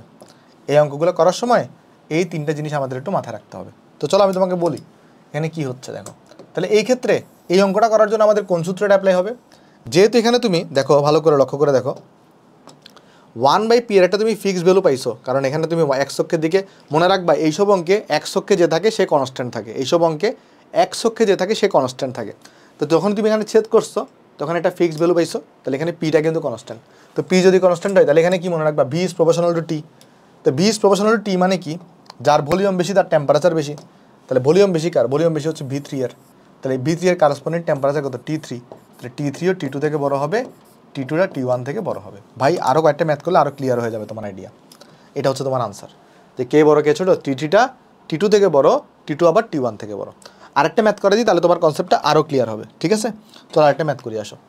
এখানে দেখো আমাকে বলছে সেমভাবে কে বড় কে ছোট। তো তুমি কি করবে? এখানে সিম্পল আগের মতো হিসাব, তুমি এই বরাবরটা লাইন টানবা। টানছো, টানার পরে দেখো এবার x অক্ষে কে আছে? x অক্ষে আছে এবার কিন্তু V ইনভার্স 1। তার মানে এখানে তুমি একটা 1/v এর তুমি একটা ফিক্স ভ্যালু পাবা। তার মানে অ্যাকচুয়ালি তুমি এখানে কাকে স্থির করছো? এবার 1/v কে স্থির করছো। সো 1/v কে কনস্ট্যান্ট করা মানে কিন্তু ভিটা কনস্ট্যান্ট। তার মানে এখানে কিন্তু কে কনস্ট্যান্ট? v হচ্ছে কনস্ট্যান্ট। এখন v যদি কনস্ট্যান্ট হয়, তাহলে কোন সূত্র ইউজ হয়? v কনস্ট্যান্টের ইউজ হবে p is proportional to t। তাহলে দেখতে হবে কার প্রেশার বড়, তাহলে ওইটার টেম্পারেচারও বড় হবে। খেয়াল করে দেখো, তুমি এখান থেকে তিনটা লাইন টানবা। একটা লাইন এখানে টানছো, একটা লাইন এখানে টানো, তারপর তুমি একটা লাইন এখানে টানো। দেখো কোথায় কোথায় ছেদ করছে, দেখো তো এই জায়গায় ছেদ করছে। এটা কোত্থেকে আসছে? T3 থেকে আসছে, তাহলে এটা হবে P3। দেখো এটা কোত্থেকে আসছে? এখান থেকে এখানে আসছে, তাহলে T2 থেকে আসছে, তাহলে এটা হবে P2। এটা কোত্থেকে আসছে? এটা আসছে T1 থেকে, তাহলে এটা কত হবে? এটা হবে P1। তাহলে দেখা যাচ্ছে ইজিলি P3টা উপরে, তাহলে P3 সব থেকে বড়। তাহলে দেখা যাচ্ছে ক্লিয়ারলি যে P3টা P2 থেকে বড়, P2 আবার P1 থেকে বড়। তো যেহেতু প্রেশার আর টেম্পারেচার সমানুপাতিক, তো যার প্রেশার বেশি তার টেম্পারেচারও বেশি হবে। তাহলে T3টা ডেফিনেটলি T2 থেকে বড় হবে, T2টা ডেফিনেটলি T1 থেকে বড় হবে। তাহলে এটাই হচ্ছে তোমার কাছে কি এখানে আনসার। সো হোপফুলি আমরা সবাই জিনিসটা এখানে আমরা বুঝতে পারছি। তারপর চলো নেক্সটে যাই ভাই, আরও কয়েকটা করান। দেখো এখানে যদি বলে কে বড় কে ছোট, তাহলে দেখো প্রথম কাজ যখনই বলবে এরকম অঙ্ক, তুমি একটা x অক্ষের দিকে একটা লম্ব টানবা। তাহলে x অক্ষের দিকে কে আছে? v আছে, তাহলে তুমি v কে কনস্ট্যান্ট করে ফেলছো। x অক্ষের দিকে যে থাকবে সে হচ্ছে কনস্ট্যান্ট, তাহলে v কে তুমি স্থির করছো। এখন v যদি স্থির হয়, তাহলে সম্পর্কটা কীরকম? সম্পর্ক হচ্ছে তোমার p is proportional to t হয়ে থাকে। তাহলে তোমার বেসিক্যালি দেখতে হবে কার প্রেশার বড়। তুমি এরপর কী করবা? যেখানে যেখানে ছেদ করবে সেখান থেকে এই জায়গায় লাইন লম্ব টানবা, আরেকটা অন্য অক্ষ বরাবর টানছো এখানে। ঠিক আছে, এটাকে তাহলে এখান থেকে আরেকটা টানো, এখান থেকে তুমি আরেকটা টানো। দেখো এবার এই যে দেখো, এটাকে তুমি কি বলবা? এটা কোত্থেকে আসছে? T3 থেকে আসছে, তাহলে এটাকে বলবা তুমি P3। এটা কোত্থেকে আসছে দেখো, এটা আসছে T2 থেকে, তাহলে এটাকে বলবা P2। এটা কোত্থেকে আসছে, এটাকে আসছে T1 থেকে, তাহলে এটাকে বলবা তুমি P1। ক্লিয়ারলি দেখা যাচ্ছে P3টা সবার উপরে আছে, P3 সবার উপরে আছে, তাহলে এখানে কি বলবো আমরা, P3টা P2 থেকে বড়, P2 আবার P1 থেকে বড়। তাহলে যেহেতু P প্রপোর্শনাল টু T, তাহলে যেহেতু P বড়, তাহলে টেম্পারেচার 3ও ডেফিনেটলি বড়। তাহলে temperature 3 greater than temperature 2 greater than temperature 1। এগুলো MCQতে দেয়, তাই এগুলো বিস্তারিত ব্যাখ্যা দরকার নাই, বাট MCQতে আনসার করার জন্য আশা করি তুমি পারবা। তারপর যাই, দেখো কে বড় কে ছোট জিজ্ঞেস করছে, চলো দেখি আসো। এখানে দেখো তাহলে কি করবা, তুমি এক অক্ষ বরাবর লম্ব টানবা, টানছো, টানার পরে দেখো এক অক্ষের দিকে কে আছে, প্রেশার আছে, দেখো প্রেশার আছে, তাহলে প্রেশারটাকে তুমি কনস্ট্যান্ট করে ফেলছো, প্রেশার হচ্ছে কনস্ট্যান্ট। তাহলে প্রেশার যদি স্থির হয়ে থাকে, দেখো প্রেশার যদি স্থির হয়ে থাকে, তাহলে সূত্র কি, সূত্র হচ্ছে তোমার V is proportional to T, সূত্র হচ্ছে V is proportional to T। এগুলো পড়বো, পড়াই নেই এখন, এটা পড়বো নেক্সট ক্লাসে, V is proportional to T কোত্থেকে আসছে। দেখো এরপরে তোমার কাজ কি হবে, এরপর তোমার কাজ হবে যে তুমি যেখানে যেখানে ছেদ করছে সেখান থেকে এখানে লম্ব টানবা, যেখানে যেখানে ছেদ করছে সেখান থেকে এখানে লম্ব টানবা, টানছো একটা, এখানে একটা টানো, তারপর এখানে একটা টানো, টানছো, টানার পর দেখো এটা কোত্থেকে আসছে, T3 থেকে আসছে। তাহলে এই ভলিউমটাকে তুমি কি বলবা, এখানে আমি একটা কাজ করি, এই 1/v-টাকে চলো একটু উপরে তুলে দিই, কেমন, এই 1/v আছে এখানে, এই 1/v-টাকে চলো আমি একটু উপরে y অক্ষে একটু উপরে তুলে দিচ্ছি, এখানে হচ্ছে 1/v আছে। তাহলে এই ভলিউমটাকে তুমি কত বলবা, এটা T3 থেকে আসছে না, তাহলে এই ভলিউমটা কত হবে, এটা হবে 1/v3। এটাকে তুমি কত বলবা, যেহেতু এটা T2 থেকে আসছে আর এখানে তো 1/v, তাহলে এটাকে তুমি বলবা 1/v2। এটাকে তুমি কত বলবা, এটা আসছে T1 থেকে, তাহলে এটাকে তুমি বলবা 1/v1। দেখো তো সবার উপরে কে, 1/v3, তারপরে কে 1/v2, তারপরে কে 1/v1। তাহলে এখান থেকে আমি বলতে পারবো সবার উপরে হচ্ছে 1/v3, তাহলে 1/v3টা সব থেকে বড়, সবার উপরে 1/v3 সব থেকে বড়, কার থেকে বড়, 1/v2 থেকে বড়, তারপরে কার থেকে বড়, 1/v1 থেকে বড়। যদি কখনো অসমতার মধ্যে চিহ্ন উল্টায় দেওয়া হয়, সরি এটাকে উল্টায় দেওয়া, তাহলে চিহ্ন কিন্তু চেঞ্জ হয়ে যায়। কীরকম, ধরো আমি বলতেছি তোমাকে, ধরো এখানে 2 লেখা, এখানে 3 লেখা, এখানে 4 লেখা, তো 2 থেকে 3 বড়, 3 থেকে 4 বড়, বাট যদি কিছু উল্টাই দাও, অর্থাৎ এখানে 1/2 করে দাও, এখানে 1/3 করে দাও, এখানে 1/4 করে দাও, দেখবা চিহ্নটা পরিবর্তন হয়ে যাবে। সেম ঘটনা এখানে ঘটবে, তুমি যদি তাহলে এটাকে উল্টাই দাও, অর্থাৎ এখানে তুমি যদি V3 লিখো, এখানে যদি V2 লিখো, এখানে যদি V1 লিখো, চিহ্নটা এরকম ছিল না, এটা উল্টাই যাবে, এটা উল্টাই যাবে। আর V is proportional to T, তাহলে যার ভলিউম বেশি, যার ভলিউম বেশি তার তাহলে টেম্পারেচারটা বড় হবে, তার মানে ডেফিনেটলি T3 থেকে T2 বড়, T2 থেকে T1 বড়। তাহলে বোঝা গেছে, তাহলে এটা হচ্ছে আমার কাহিনী। সো হোপফুলি আমরা এটা জিনিসটা এখানে সবাই বুঝতে পারছি। তারপর যাই আসো, তারপর দেখো, তারপর আমাকে বলতেছে যে T1 T2 T3 এর মধ্যে কে বড় কে ছোট, কীভাবে করবা, সিম্পল, আগের মতো হিসাব, তুমি এখানে লম্ব টানো, সবসময় 100 অক্ষে লম্ব টানবা, টানছো, তাহলে এখানে কার ভ্যালু কনস্ট্যান্ট করে ফেলছো, এখানে হচ্ছে যে দেখো 100 অক্ষের দিকে কে আছে, P আছে, তাহলে P এর একটা তুমি ফিক্স ভ্যালু পাইছো। আচ্ছা, তারপর এখানটা ছেদবিন্দু, এখান থেকে এখানে গেছো, y অক্ষে এখানে PV দেওয়া আছে, তাহলে এটাকে কত লিখবে, এটা T3 থেকে আসছে, তাহলে এটাকে কি P3 V3 লিখবা, বলো তো, এই ভ্যালুটাকে কি তুমি P3 V3 লিখবা, আনসার হচ্ছে না। কেন লিখবা না, কারণ দেখো এখানে কিন্তু পিটাকে কনস্ট্যান্ট বানাই ফেলছো, তাহলে P কিন্তু কনস্ট্যান্ট, মানে ব্যাপারটা কি, এই যে এই লাইন বরাবর যতগুলো বিন্দু থাকবে প্রত্যেকটা বিন্দুর জন্য P হচ্ছে কনস্ট্যান্ট, তার মানে এই ভ্যালুটা কত হবে জানো, PV3, এই ভ্যালুটা কত হবে জানো, PV2, এই ভ্যালুটা কত হবে জানো, PV1, কারণ প্রেশার তো এখানে কনস্ট্যান্ট। সো তুমি P3 P2 P1 লেখার কোনো সুযোগ নেই। তাহলে বেসিক্যালি আমরা এটাকে কী বলবো, এই প্রেশারটাকে, যেহেতু এখানে তুমি প্রেশারকে কনস্ট্যান্ট বানাই ফেলছো, তাহলে এটাও এখানে তাহলে প্রেশারটা কনস্ট্যান্ট, তাহলে এখান থেকে যেটা আসছে এটাকে আমি লিখবো PV3, ভলিউম কিন্তু কনস্ট্যান্ট করো নাই, তাই ভলিউম চেঞ্জ হবে, এটাকে তুমি লিখবা PV2, এটাকে তুমি লিখবা এখানে PV1। ক্লিয়ারলি আমি দেখতেছি PV3টা সব থেকে বড়। আচ্ছা, তাহলে এখানে কনস্ট্যান্ট কিন্তু P, তাহলে P হচ্ছে এখানে স্থির, তো P যদি তুমি স্থির রাখো তাহলে V is proportional to T হবে। তাহলে তুমি খেয়াল করে দেখো এখানে PV3টা সব থেকে বড়, তারপর হচ্ছে PV2, তারপর হচ্ছে তোমার PV1। সবার থেকে যদি P কাটাকাটি করি তাহলে তারপর থাকে V3, তারপর থাকে V2, তারপর থাকে এখানে V1। এখন যেহেতু প্রেশার আর ভলিউম আর টেম্পারেচারটা সমানুপাতিক, তাহলে যার ভলিউম বেশি তাহলে তার টেম্পারেচার বেশি হবে, তাহলে T3 greater than T2 greater than T1 হবে। সো এটাই হচ্ছে আমার আনসার। সো হোপফুলি আমরা সবাই জিনিসটা এখানে বুঝতে পারছি। দেখো তাহলে এটাই হচ্ছে তোমার কাছে এখানে আনসার। তাহলে তারপর চলো আমরা নেক্সটে চলে যাই আসো। নেক্সটে আচ্ছা, এখানে তো একটা জিনিস দেওয়া আছে, আমি তোমার বলি, ঘনত্বের একটা ব্যাপার আছে। ওকে, সেরকম কী হয়, আমরা ঘনত্বের সূত্র কি জানি নর্মালি, ঘনত্ব যেটা আছে ঘনত্ব, এটা আমরা সূত্র জানি হচ্ছে ρ = ভর ডিভাইডেড বাই ভি, কেমন, মানে এম বাই ভি। তো এখানে যদি আমরা ভরটাকে যদি কেজি এককে বসাই আর ভিকে যদি আমরা মিটার কিউব এককে বসাই, এই ক্ষেত্রে তাহলে আমার রো এর এককটা কি আসবে, কেজি পার মিটার কিউব আসবে। আচ্ছা, তো রোটাকে না অন্য আরেকটা ওয়েতেও বের করা যায়। কীভাবে বের করা যায় আমি তোমার দেখাই। তুমি চাইলে রো আমরা পিভি ইকুয়াল কি লিখতে পারি বলো তো? পিভি ইকুয়াল আমরা লিখতে পারি এনআরটি। এখন আমরা এনকে লিখতে পারি আবার এম ভাগের এম বাই আরটি। তো তুমি যদি এখানে ওই এম এর নিচে ভিটাকে নিয়ে আসো, বাকিগুলোকে অন্য পাশে নিয়ে যাও, তাহলে দেখো কী পাচ্ছ এখান থেকে।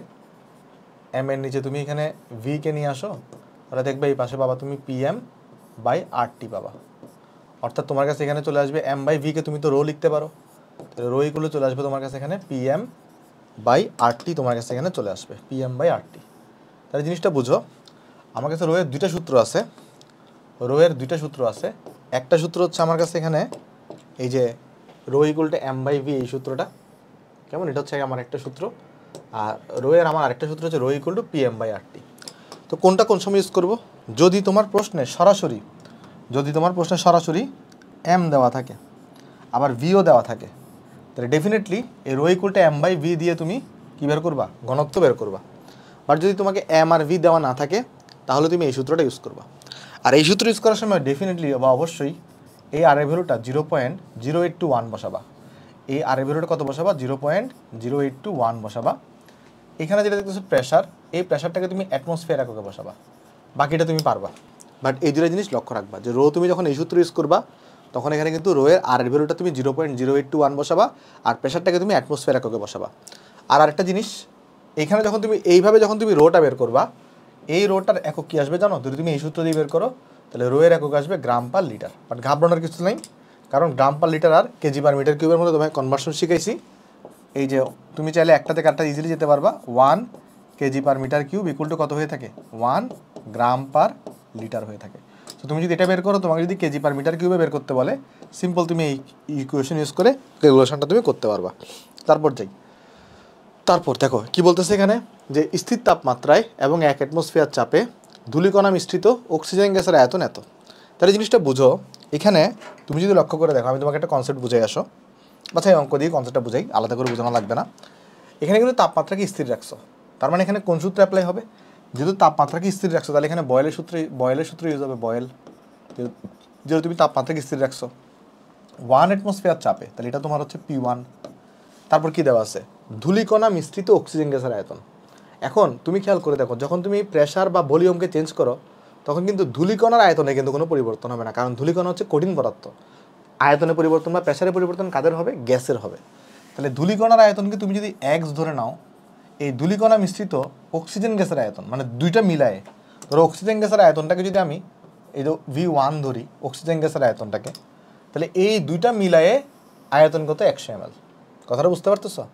ধূলিকণা মিশ্রিত অক্সিজেন গ্যাসের আয়তন, অর্থাৎ ধূলিকণাও আছে, ধূলিকণার আয়তন যদি এক্স ধরে নিই, অক্সিজেন গ্যাসের আয়তন যদি V1 ধরি, দুইটার মিলিত আয়তন হচ্ছে 100 ml। ধূলিকণা মিশ্রিত অক্সিজেন গ্যাসের আয়তন মানে এমন একটা আয়তন যেখানে ধূলিকণাও আছে অক্সিজেনও আছে, সেটা কত? সেটা হচ্ছে 100 ml। ওকে, তাপমাত্রা অপরিবর্তিত রেখে চাপকে তুমি 75% বৃদ্ধি করছো, তার মানে P2 ইকুয়াল টু কত? যে P1 তো আছে, তার সাথে তুমি আরও 75% বাড়াইছো। P1 তো আছে, এর সাথে তুমি 75% P1 আরও বাড়াইছো। তখন ধূলিকণা সহ আয়তনটা হ্রাস পেয়ে কত হয়েছে? 65 ml হয়েছে। ধূলিকণার আয়তন কিন্তু একই আছে, বাট অক্সিজেনের আয়তন চেঞ্জ হয়ে V2 হয়েছে।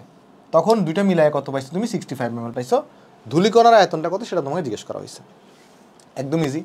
দেখো সলিউশন, প্রথমে চিন্তা করে দেখো তো, প্রথমে কী ছিল? এই যে আমরা যদি ধূলিকণার আয়তনটাকে এক্স ধরে নিই, এই ধূলিকণার আয়তন প্লাস অক্সিজেনের আয়তন প্রথমে কত ছিল? 100 ml ছিল। তাহলে এখান থেকে যদি আমরা বের করতে চাই V1, এই V1টা কত আসবে? 100 মাইনাস এক্স আসবে, এবং ডেফিনেট এটা ml হবে, যেহেতু এটা তুমি ml দেওয়া আছে 100 ml। পরবর্তীতে কী করছো? ধূলিকণা সহ আয়তন হ্রাস পেয়ে এত হয়েছে, তার মানে ধূলিকণার আয়তন তো চেঞ্জ হয়নি, একই থাকবে, বাট অক্সিজেনে তুমি ভলিউম চেঞ্জ হয়ে যাবে, হ্রাস পাবে, কারণ তুমি চাপ বৃদ্ধি করছো। তাহলে এটা কত হবে? এটা হবে তোমার কাছে এখানে 65। তাহলে এখন এখান থেকে যদি আমি V2 বের করতে চাই, সেটা কত আসবে? 65 মাইনাস এক্স আসবে। আর P2টা কত? এখানে P2 এটা হচ্ছে তুমি চাপ বৃদ্ধি করছো কতটুকু? 75%, তার মানে 75% অফ P1। তো 75% তুমি কি লিখতে পারো 0.75 লিখতে পারো। তাহলে P1 যোগ এটা যদি করো তাহলে এখানে দেখবা P2 ইকুয়াল টু কত চলে আসবে 1.75 P1 চলে আসছে। P2 equal to 1.75 P1। আমি একটু এসিটা দাঁড়াও ইয়া করে দিই, একটু গরম লাগতেছে, দাঁড়াও। ওকে দেখো, তার মানে আমরা এই ডাটাগুলো কিন্তু এখানে আমরা পেয়ে গেছি। এখন আমাকে বের করতে বলছে ধূলিকণার আয়তন কত, তাহলে আমাকে এক্স বের করতে হবে। তো এক্স তুমি কীভাবে বের করবা, যেহেতু এখানে তাপমাত্রাটা অপরিবর্তিত রাখছো, দেখো তাপমাত্রাকে তুমি অপরিবর্তিত রাখছো, তাপমাত্রাকে, তার মানে তুমি এখানে বয়লের সূত্রটা ইউজ করবা। যদি ইউজ করে দাও তাহলে দেখবে তোমার ভ্যালু বেড়ে গেছে। তাহলে এখানে আমরা ইউজ করবো P1 V1 equal to P2 V2। এটা এগুলো কনস্ট্যান্ট আমরা জানি না, এটা ইউজ করবো আমরা। তো ভ্যালু যদি বসাই, আমরা P1 এর ভ্যালু বসাবো না, P1 এর ভ্যালু যা আছে তাই রাখবো। V1 কত, V1 হচ্ছে 100 minus x, 100 minus x. P2 কত, P2 হচ্ছে তোমার 1.75 গুণন P1। আর V2 কত, V2 হচ্ছে 65 মাইনাস এক্স, তাহলে V2 হচ্ছে 65 মাইনাস এক্স। তাহলে এখান থেকে তুমি ক্যালকুলেশন করে দেখো P1 তে কাটাকাটি যাবে, তাহলে এখান থেকে ক্যালকুলেশন করে তুমি এক্সটা বের করতে পারবা না, এই এক্স বের করাই হবে তোমার দায়িত্ব, বুঝছো? এক্সটা বের করবা, এক্স এটা মিলিলিটার আসবে এবং এটাই হচ্ছে তোমার কাছে এখানে আনসার হবে, ঠিক আছে? এক্সটা তুমি বের করবা, তাহলে আমি আর বের করলাম না, এক্সটা তুমি বের করবা, তাহলে এটাই তোমার কাছে আনসার আসবে। তারপর যাই আমরা নেক্সটে যাই। নেক্সটে বলতেছে এত চাপে একটা বেলুনে এত মিটার কিউব হাইড্রোজেন গ্যাস ভর্তি আছে। গ্যাসের এই আয়তন বেলুনের সর্বাধিক প্রসারণ ক্ষমতার 5/7 বেলুনটাকে উড়াই দেওয়া হয়েছে এবং তাপমাত্রা স্থির থাকলে, তাপমাত্রা স্থির এই কথাটা দেখছো না, তার মানে কি বুঝে নিবা, এখানে বয়েলের সূত্র ইউজ হবে। কত উচ্চতায় গিয়ে বেলুনটা ফাটবে, প্রতি 100 সেন্টিমিটার উচ্চতা উঠলে চাপ এত সেন্টিমিটার করে হ্রাস পায়। তার মানে জিনিসটা বুঝো, ধরো বেলুনটা ফার্স্টে আগে ভূপৃষ্ঠে আছে, বেলুনটা ফার্স্টে কোথায় আছে, ভূপৃষ্ঠে আছে, ভালো কথা। তো এখানে বেলুনের চাপ কত দেওয়া আছে 1.75 অ্যাটমসফিয়ার, তার মানে বেলুনের চাপ কতটুকু, P1 ইকুয়াল টু 1.75 অ্যাটমসফিয়ার বেলুনের চাপ। আচ্ছা, এবং বেলুনে 25 মিটার কিউব হাইড্রোজেন গ্যাস আছে, ভালো কথা। এখানে কতটুকু গ্যাস আছে, এখানে 25 মিটার কিউব হাইড্রোজেন গ্যাস আছে, তার মানে এটা V1। এবং এই আয়তনটা বেলুনের সর্বাধিক প্রসারণ ক্ষমতার 5/7। ধরো বেলুন যখন উপরে উঠবে, বেলুন যখন কী করা স্টার্ট করছে, উপরে উঠা স্টার্ট করছে, ধরো বেলুনটা আমার কাছে এখানে, বেলুনটাকে তুমি উপরে উঠাই দিছো, বেলুনটাকে তুমি কী করছো, উপরে উঠাইছো, তখন বেলুনটা কী বলতেছে এখানে, বেলুনটা আরও বেশি ফুলে যাবে, ধরো এরকম হয়েছে। ধরো সর্বাধিক প্রসারণ ক্ষমতা যেটা আছে এটাকে যদি V2 বলি, সর্বাধিক প্রসারণ ক্ষমতা ধরো V2 equal to V2 equal to কত, V। তাহলে ইনিশিয়াল অবস্থায় বেলুনের আয়তন যেটা V1 সেটা কত, সর্বাধিক প্রসারণ ক্ষমতার 5/7, তাহলে V এর 5/7। বুঝতেছো বলছে কি? দেখো আমি যদি এটাকে একটু নিচে নামাই দিই তাহলে আরও আইডিয়াটা তোমার ক্লিয়ার হবে। চলো এটা একটু নিচে নামাই আরও,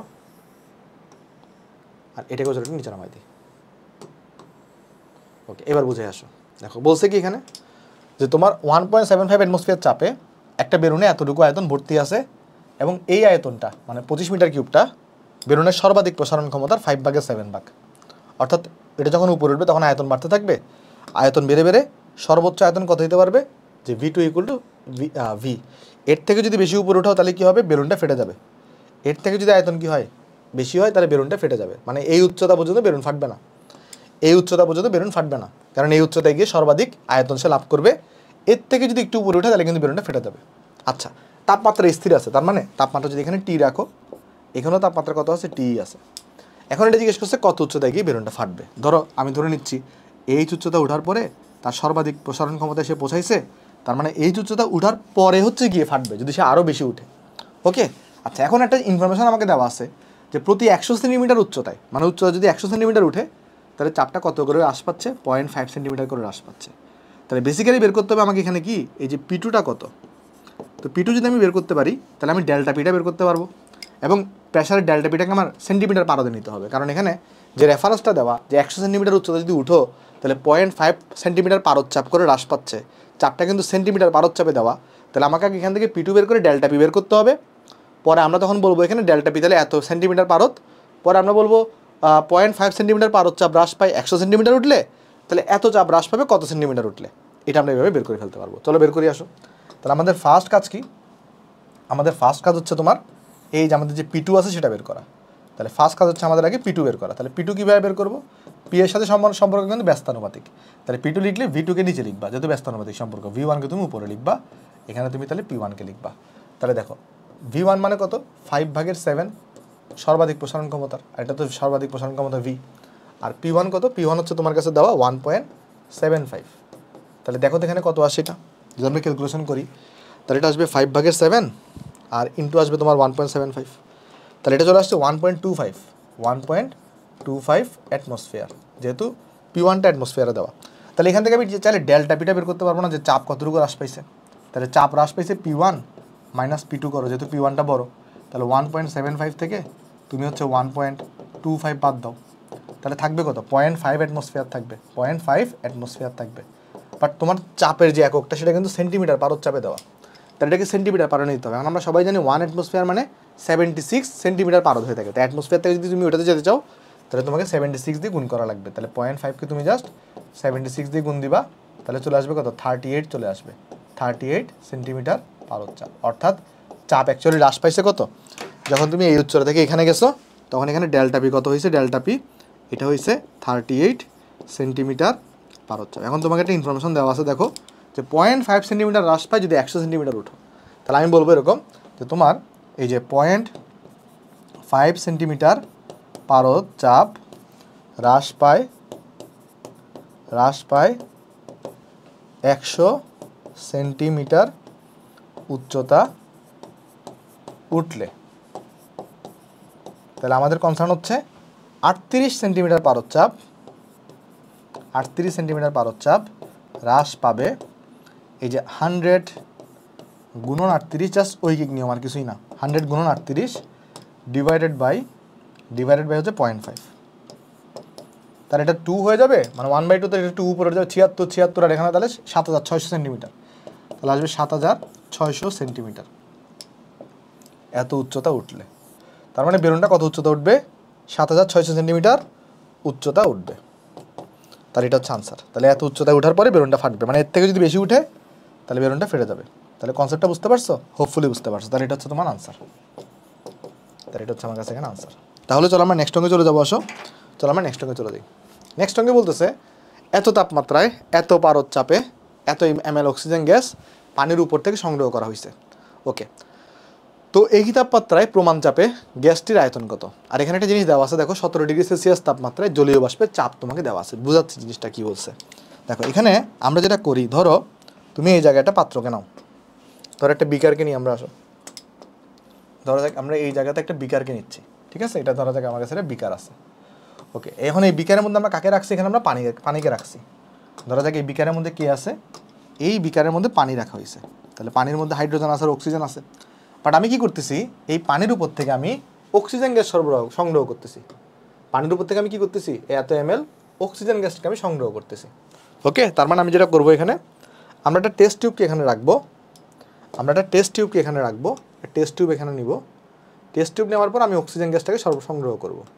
ধরো যাক এখানে আমরা টেস্ট টিউব নিব একটা, লক করে পেজটাকে একটু করে আমি, হ্যাঁ দেখো আমরা তাহলে এখানে একটা টেস্ট টিউব নিব। কেমন? তাহলে এখানে আমরা টেস্ট টিউব নিব এবং টেস্ট টিউবটা নেওয়ার পরে আমরা অক্সিজেন গ্যাসটাকে সংগ্রহ করব। ওকে, এই যে টেস্ট টিউবটাকে আমরা এখানে আঁকিয়ে দিচ্ছি, দাঁড়াও। ওকে, তো টেস্ট টিউবটাকে এখানে রাখছি, এখান থেকে হচ্ছে আমি অক্সিজেন গ্যাসটাকে সংগ্রহ করব। ওকে, অক্সিজেন গ্যাসটা এখানে উঠে আসবে। ওকে, প্রবলেম হচ্ছে যখন অক্সিজেন গ্যাস উঠবে এর সাথে সাথে কিছু জলীয় বাষ্প উঠে আসবে। তার মানে কি হচ্ছে? এখানে দেখো এখানে তো অক্সিজেন গ্যাস উঠতেছে, বাট এর সাথে সাথে এখানে কিছু জলীয় বাষ্প উঠে আসবে। কথা বুঝতে পারতেছ? মানে এই সবুজগুলো হচ্ছে আমি বোঝাচ্ছি জলীয় বাষ্প। মানে যখন তুমি পানির উপর থেকে সংগ্রহ করবা কিছু জলীয় বাষ্প উঠবে, আবার এর সাথে সাথে এখানে কিন্তু অক্সিজেন উঠতেছে। এই সাদাগুলো হচ্ছে অক্সিজেন, হ্যাঁ সাদাগুলো হচ্ছে অক্সিজেন, আর সবুজ যে পার্টিকেলগুলো দেখাইছি সবুজ পার্টিকেলগুলো হচ্ছে তোমার জলীয় বাষ্প। দেখো কনসেপ্টটা বুঝতে পারছো কিনা? বলছে কি 17 ডিগ্রি সেলসিয়াস তাপমাত্রায় এত চাপে এত ml অক্সিজেন গ্যাস সংগ্রহ করা হয়েছে। তার মানে তুমি যখন এখানে 600 ml অক্সিজেন গ্যাস সংগ্রহ করছো তখন তুমি দেখতেছো এখানে মোট চাপটা কত, টোটাল কত চাপ তুমি পাচ্ছ? টোটাল চাপ পাচ্ছ তুমি এখানে 770 মিলিমিটার পারদ। বাট এই চাপটা সৃষ্টি করার জন্য দুইটা জিনিস দায়ী। জিনিসটা বোঝাও। বলছে কি তুমি যখন এখানে 17 ডিগ্রি সেলসিয়াস তাপমাত্রাতে এত ml অক্সিজেনকে সংগ্রহ করতেছো তখন এত চাপ তুমি পাইছো, মানে মোট চাপ। আর এখানে চাপটা দুজন দিচ্ছে, একটা হচ্ছে অক্সিজেন গ্যাস উঠতেছে সে দিচ্ছে, আবার কিছু জলীয় বাষ্প উঠতেছে সেও দিচ্ছে। এখন তুমি কখন বুঝবা যে জলীয় বাষ্প চাপ দিবে? যদি তোমাকে এরকম একটা ইনফরমেশন দেওয়া থাকে যে 17 ডিগ্রি সেলসিয়াস তাপমাত্রায় জলীয় বাষ্পের চাপ হচ্ছে এত, তার মানে এখানে টোটাল চাপ যেটা আছে 17 ডিগ্রি সেলসিয়াস তাপমাত্রাতে, দেখো 17 ডিগ্রি সেলসিয়াস তাপমাত্রাতে টোটাল চাপ যেটা আছে, এই টোটাল চাপটা কন্ট্রিবিউশন দুজন করছে। একটা হচ্ছে অক্সিজেন চাপ দিছে এখানে, আর একটা হচ্ছে জলীয় বাষ্প চাপ দিছে। তা আমাদের দেখা দরকার অক্সিজেন কত চাপ দিছে, কারণ আমরা কিন্তু জলীয় বাষ্পটা কাউন্ট করবো না, শুধু অক্সিজেনটা কাউন্ট করবো। এটা আসবে তাহলে কতটুকু, 770 থেকে তাহলে আমরা বাদ দিব কত, 14.5 বাদ দিব। তাহলে দেখো তো কত আসে এখানে, 770 থেকে 14.5, তাহলে এটা আমরা বাদ দিলে আসবে 755.5 মিলিমিটার পারদ চাপ। তাহলে অক্সিজেন এত চাপ দিবে। এখন বলতেছে একই তাপমাত্রাকে স্থির রাখছো প্রমাণ চাপে, তার মানে প্রমাণ চাপ মানে এসটিপিতে, গ্যাসটির আয়তন কত হবে। তার মানে তাপমাত্রাকে তুমি কনস্ট্যান্ট রাখছো, তাপমাত্রাকে তুমি স্থির রাখছো, জিজ্ঞেস করা হয়েছে তাপমাত্রাকে তুমি যদি স্থির রাখো তাহলে এই যে প্রমাণ চাপে গ্যাসটির আয়তন কত। প্রমাণ চাপ বলতে আমরা কি বুঝবো, প্রমাণ চাপ বলতে আমরা বুঝবো তোমার এখানে হচ্ছে 1 অ্যাটমসফিয়ার চাপ। ওকে, তাহলে প্রমাণ চাপ যেটা আছে এটা বলতে আমরা এখানে কি করছি, প্রমাণ তাপমাত্রা মানে যেরকম 0 ডিগ্রি সেলসিয়াস, আর প্রমাণ চাপ মানে মনে রাখবো তাহলে P2 ইকুয়াল টু কত হবে, 1 অ্যাটমসফিয়ার হবে। ঠিক আছে, এই এত চাপে জিজ্ঞেস করছে জাস্ট এই গ্যাসের আয়তন কত হবে, V2 কত হবে। যখন V1 এখানে দেওয়া আছে 600 ml, তাহলে তো বের করা খুব সোজা। তুমি যখন এখানে V2 বের করবা তাহলে V2 ইকুয়াল কি আসবে, তখন তোমার P2টাকে নিচে বসাবা, P1টাকে উপরে বসাবা, আর এখানে V1 লিখবা। কেন, কারণ V এর সাথে সম্পর্ক P এর ব্যস্তানুপাতিক, আর এখানে টেম্পারেচারকে তুমি স্থির রাখছো। দেখো স্থির তাপমাত্রায় বলছে, একই তাপমাত্রায়। তাহলে এখানে যদি ভ্যালুগুলো বসায় দাও, যেমন দেখো এখানে ভ্যালু কত বসাবা, এই P1 এর ভ্যালু কত, P1 হচ্ছে তোমার 755.5, P2 কত, P2 হচ্ছে 1 অ্যাটমসফিয়ার, বা যেটাকে তুমি 760 এই যে মিলিমিটার পারদ লিখতে পারো। আর V1 কত, V1 হচ্ছে তোমার 600। তাহলে এখান থেকে বের করে দেখো কত আসে, এটা আসবে 755.5 ডিভাইড বাই 760 গুণন 600। তাহলে আসছে এখানে আমার কাছে 596.44। তাহলে এটা আসছে 596.44 মিলিলিটার।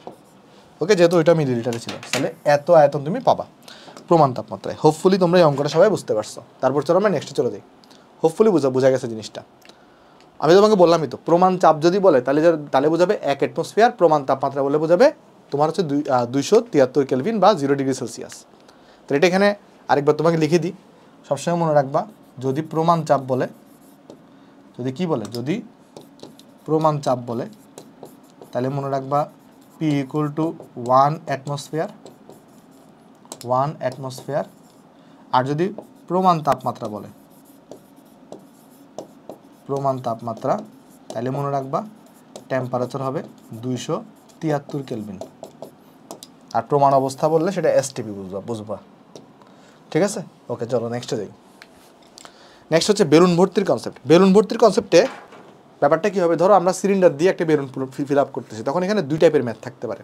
কখনো সিলিন্ডারের আয়তন বাদ দিতে হবে, কখনো সিলিন্ডারের আয়তনটাকে বাদ দেওয়া লাগে না। তো আমরা এখন এটাই দেখবো, কখন তোমার সিলিন্ডারের আয়তনকে বাদ দেওয়া লাগে আর কখন বাদ দেওয়া লাগে না। দুইটা জিনিস তোমাকে আমি শিখাই, মনে রাখবা। যদি এরকম থাকে, যদি তোমাকে প্রশ্ন এরকম বলে যে ওই সিলিন্ডার দ্বারা কয়টা বেলুন পূর্ণ করা যাবে, যদি প্রশ্ন কি বলে ওই সিলিন্ডার দ্বারা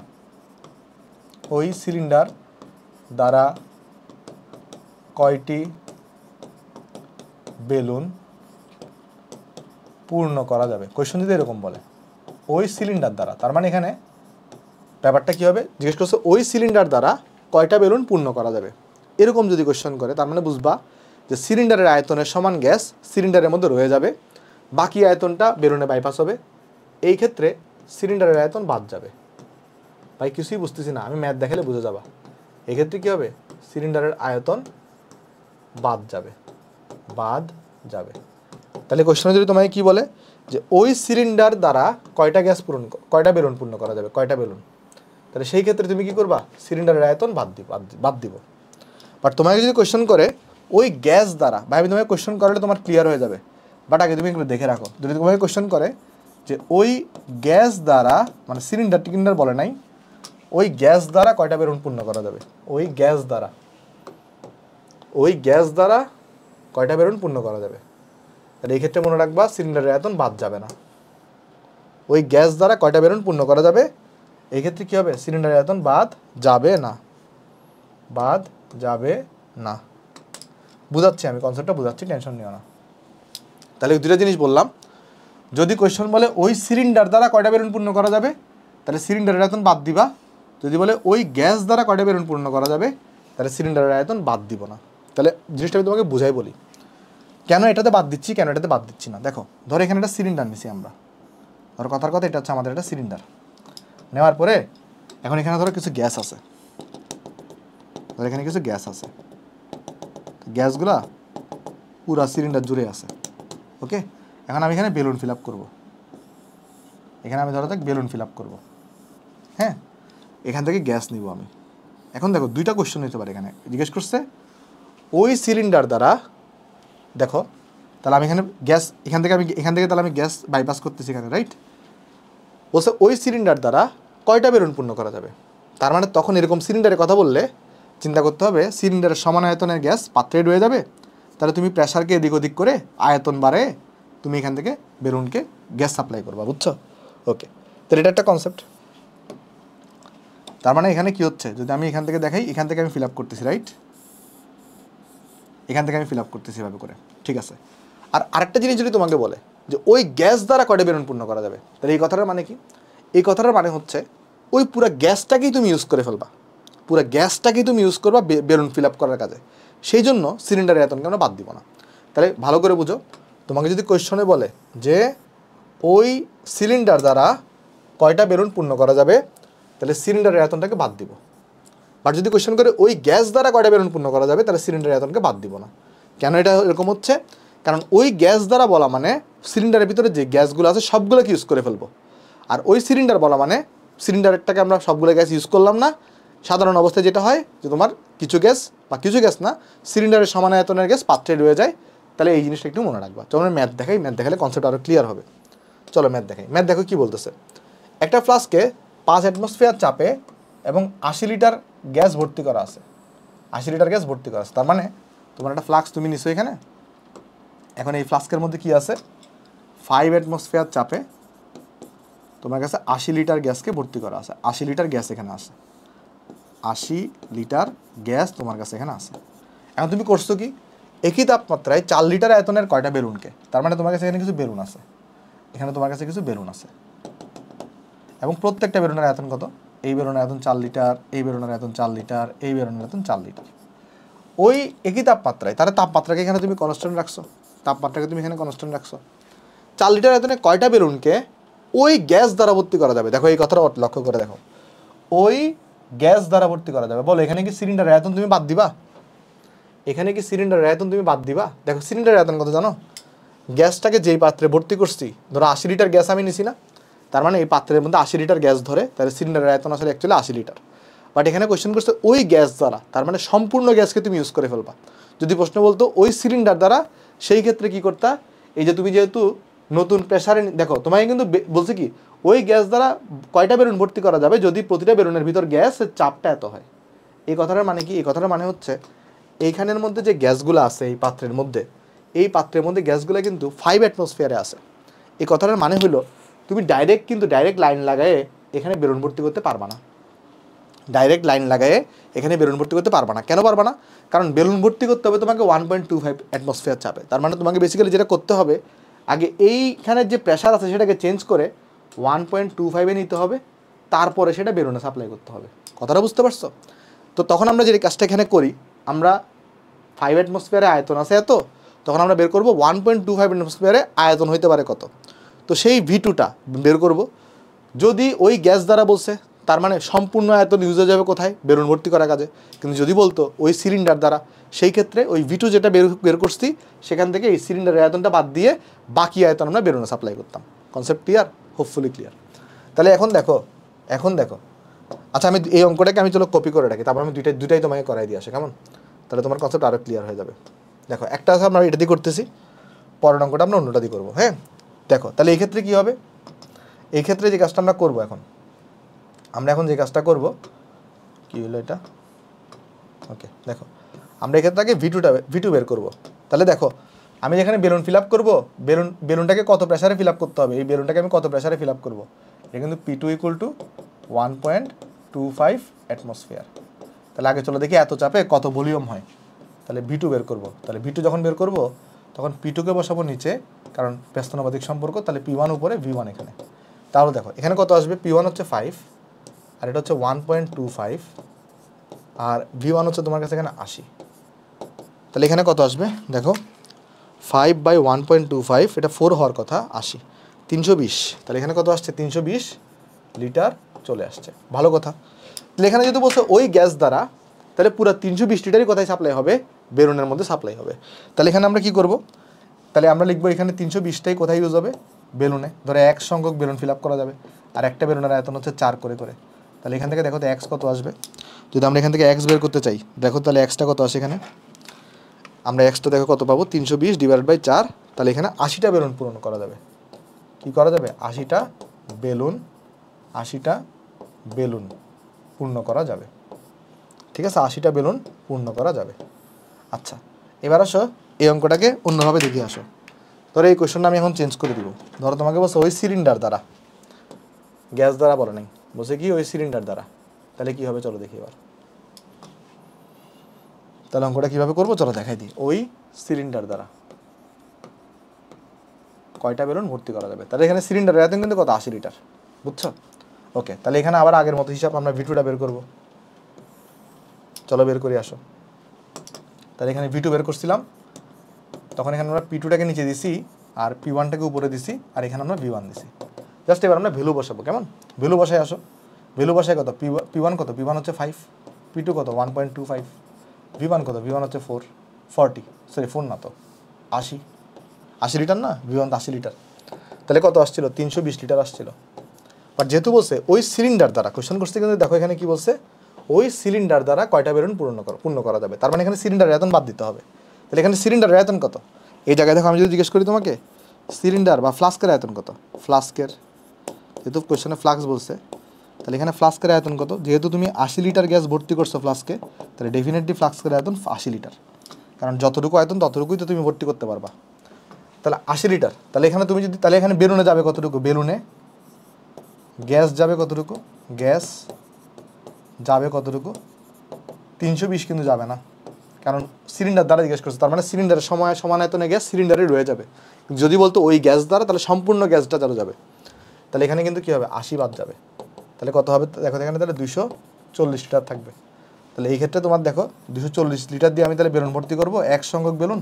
ধরো একটা বেলুন আয়তন 4, তাহলে কত আসবে এক্সের ভ্যালু, এই যে 24/60 চলে আসবে। তাহলে এই ক্ষেত্রে কিন্তু তুমি 60টা বেলুন ফিল আপ করতে পারবা। তাহলে দুইটার আনসার কিন্তু ভিন্ন ভিন্ন। তাহলে তোমাকে একটু সতর্ক থাকতে হবে কোয়েশ্চনে, তোমাকে কি ওই গ্যাস দ্বারা জিজ্ঞেস করছে না ওই সিলিন্ডার দ্বারা জিজ্ঞেস করছে, বুঝছো? এটা কিন্তু কেয়ারফুল থাকবা। যদি ওই গ্যাস দ্বারা বলে তাহলে কিন্তু সিলিন্ডার আয়তন বাদ দিব না, যেটা আমি বলছি এখানে, গ্যাস দ্বারা বলে সিলিন্ডার আয়তন বাদ দেওয়া যাবে না। আর যদি বলে ওই সিলিন্ডার দ্বারা, তখন সিলিন্ডারের আয়তন আমরা বাদ দিব। ঠিক আছে, যেটা আমি করছি এখানে। ওকে, তারপর যাই। এত উষ্ণতায় এত চাপে নাইট্রোজেনের ঘনত্ব তোমাকে দেওয়া আছে, ক্লাসকে বেশি বড় হয়ে যাচ্ছে। আচ্ছা শেষ করে দেওয়ার বেশিক্ষণ নাই। এত উষ্ণতায় এত চাপে নাইট্রোজেনের ঘনত্ব এত, তাহলে একই উষ্ণতায় চাপ 3 গুণ করা হইলে গ্যাসটির ঘনত্ব কত হবে। দেখো এখানে কি দেওয়া আছে, এটা হচ্ছে তোমার এত তাপমাত্রা দেওয়া, এটা তোমার চাপ দেওয়া, আর এই সময় ঘনত্ব দেওয়া আছে এত নাইট্রোজেনের। আবার এখানে কি বলছে, একই উষ্ণতায়, তার মানে টেম্পারেচারটা তুমি কনস্ট্যান্ট রাখছো, টেম্পারেচারকে তুমি কনস্ট্যান্ট রাখছো, জাস্ট তুমি চাপটাকে 3 গুণ করছো। তাহলে টেম্পারেচারকে কনস্ট্যান্ট রেখে কী করছো, এখানে চাপটাকে তুমি 3 গুণ করছো। তাহলে এখানে যে তোমার P2 আছে, P2 এটা হচ্ছে তোমার 3 টাইমস অফ P1। দেন জিজ্ঞেস করছে গ্যাসটার ঘনত্ব কত হবে, তাহলে ρ2 বের করতে বসে। তাহলে আমি যদি রোয়ের সূত্রটা লিখতাম ভাই, রোয়ের সূত্র কি, রো ইকুয়াল টু PM/RT। খেয়াল করে দেখো এখানে আর হচ্ছে আগে থেকে কনস্ট্যান্ট, টিও এখানে কনস্ট্যান্ট, কারণ তুমি একই উষ্ণতায় বলে দিছো। এখন এটা তো তুমি নাইট্রোজেন গ্যাস নিয়ে আলোচনা করতেছিলা, শুরু তো নাইট্রোজেন গ্যাস ছিল, পরেও সেম টেম্পারেচারে প্রেশার চেঞ্জ করে নাইট্রোজেনের ঘনত্ব জানতে চাইছো, তাহলে M তো কনস্ট্যান্ট, তাহলে শুধু চেঞ্জ হচ্ছে কি, শুধু চেঞ্জ হচ্ছে P। তাহলে বেসিক্যালি এখানে আমরা লিখতে পারি কিন্তু রো ইজ প্রপোর্শনাল টু কিন্তু এখানে P, বাকিগুলো তো কনস্ট্যান্ট। তাহলে এখানে তুমি ρ2 বের করবা, রাইট, ρ2 বের করবা, আর এখানে ρ1, তাহলে সেটা সমানুপাতিক সম্পর্ক, তাহলে এখানে হবে P2, এখানে হবে P1। তাহলে এখান থেকে তুমি ρ2 বের করে ফেলো, ρ2 কত আসবে, ρ2 আসবে P2 কত, এখানে দেখো P2 হচ্ছে তোমার চাপ 3 গুণ করছো না, তাহলে 3P1, আর এটা হচ্ছে P1, আর ρ1 কত, ρ1 দেওয়া 14, তাহলে 3 4 কত আসে 42, তাহলে 42 গ্রাম পার লিটার। এটা হচ্ছে তোমার কাছে এখানে আনসার। তাহলে এটা হচ্ছে আমার কাছে এখানে আনসার। তারপর চলো আমরা তাহলে নেক্সটে চলে যাই। নেক্সটে এবার আমাদের একটা MCQ বাকি, সোজা সোজা চলো করি। 1 অ্যাটমসফিয়ার মানে কত প্যাসকেল। দেখো এটা কত হবে 1.01325 10⁵ প্যাসকেল হবে। তারপর যাই, বলছে এসএটিপিতে কোন একটা গ্যাসের আয়তন এত, তাহলে তাপমাত্রা কত। এসএটিপিতে সবসময় তাপমাত্রা কত হয়ে থাকে 25 ডিগ্রি সেলসিয়াস বা 298 কেলভিন। দেখো এটা কোন অপশনে আছে, 25 ডিগ্রি সেলসিয়াস অপশনে আছে, সেটা হচ্ছে আমাদের আনসারে। তারপর যাই, এসএটিপি এবং এসটিপি দুটাতে তাপমাত্রা পার্থক্য কত। দেখো এসটিপি আর এসএটিপি তাপমাত্রা পার্থক্য কত, এসটিপিতে তাপমাত্রা কত 0 ডিগ্রি সেলসিয়াস, এখানে তাপমাত্রা কত 25 ডিগ্রি সেলসিয়াস, তাহলে তাপমাত্রা পার্থক্য কত হবে, পার্থক্য হবে 25 থেকে 0 বাদ দাও তাহলে 25 থাকবে। এসএটিপিতে 2 মোল অক্সিজেন গ্যাসের আয়তন কত। তাহলে দেখো এসএটিপিতে আয়তনটাকে আমরা কীভাবে, মোল সংখ্যাকে আমরা কীভাবে লিখতে পারি, মোল সংখ্যা ইকুয়াল টু এসএটিপিতে আয়তন লিটার একক ডিভাইডেড বাই 24.789, এসটিপি হলে 22.4 হইতো। এখন এখানে মোল সংখ্যা দেওয়া আছে 2 লিটার 2 মোল, তাহলে আমাকে জিজ্ঞেস করছে আয়তন, তাহলে এসএটিপিতে আয়তন কত হবে দেখো লিটার এককে, তাহলে এটা হবে 2 গুণন 24.789 আসবে। তাহলে এইখান থেকে তুমি এসএটিপিতে আয়তনটা বের করো লিটার এককে, দেখো এটা কত আসে, এটা 2 গুণন 24.789, তাহলে এটা চলে আসবে 49.578। এটা কোথায় আছে, ডি নাম্বার অপশনে আছে। সো ডি হচ্ছে আমার কাছে এখানে কারেক্ট আনসার। তারপর যাই, তারপর বলতেছে বয়েলের সূত্রে তুমি যে রেখাগুলো পাও সেগুলো লেখচিত্রগুলো কোন ধরনের, আইসোথার্মাল ধরনের লেখচিত্র, আমি তোমাকে আজকে পড়াইছি। তারপর যাই, তারপর এখানে দেখো বলছে আদর্শ গ্যাসের বৈশিষ্ট্যগুলো কি কি আছে, সমীকরণগুলো দেখো। সে পিভি ইকুয়াল টু এনআরটি সমীকরণ মেনে চলে, এটা একদম কারেক্ট। সে কি করে, পিভি ইকুয়াল টু এনআরটি সমীকরণ মেনে চলে। আচ্ছা এখানে একটা জিনিস দেখাই, এখানে একটা লিখছে দেখো ডিউ বাই ডিভি আর এখানে টি লেখা একটা, এটার চলে একটু মিনিংটা তোমাকে বোঝানোর চেষ্টা করি। তোমরা নিশ্চয়ই তাপগতিবিদ্যা পড়ে আসছো অনেকেই, তো তাপগতিবিদ্যা যদি না পড়ো সমস্যা নেই, যখন পড়বা তখন দেখে নিও। একটা টপিক আছে যার নাম হচ্ছে অভ্যন্তরীণ শক্তি, একটা টপিক আছে যার নাম কি অভ্যন্তরীণ শক্তি, অভ্যন্তরীণ শক্তি, বুঝছো, এটাকে আমরা ইউ দিয়ে প্রকাশ করি। অভ্যন্তরীণ শক্তিকে কী দিয়ে প্রকাশ করা হয়, ইউ দিয়ে প্রকাশ করা হয়। এখন এই অভ্যন্তরীণ শক্তি যেটা আছে না, এটা শুধুমাত্র টেম্পারেচারের উপর ডিপেন্ডেন্ট আদর্শ গ্যাসের ক্ষেত্রে।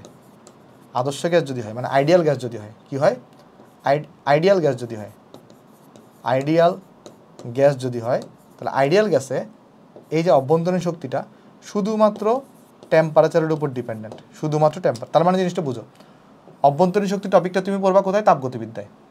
এখানে মনে বলা হয় আইডিয়াল গ্যাস যেটা, সেটা শুধুমাত্র আইডিয়াল গ্যাসের ক্ষেত্রে অভ্যন্তরীণ শক্তিটা শুধুমাত্র তাপমাত্রার উপর ডিপেন্ড করে। তার মানে তাপমাত্রাকে যদি কনস্ট্যান্ট রাখা হয় তাহলে অভ্যন্তরীণ শক্তি পরিবর্তন হয় না।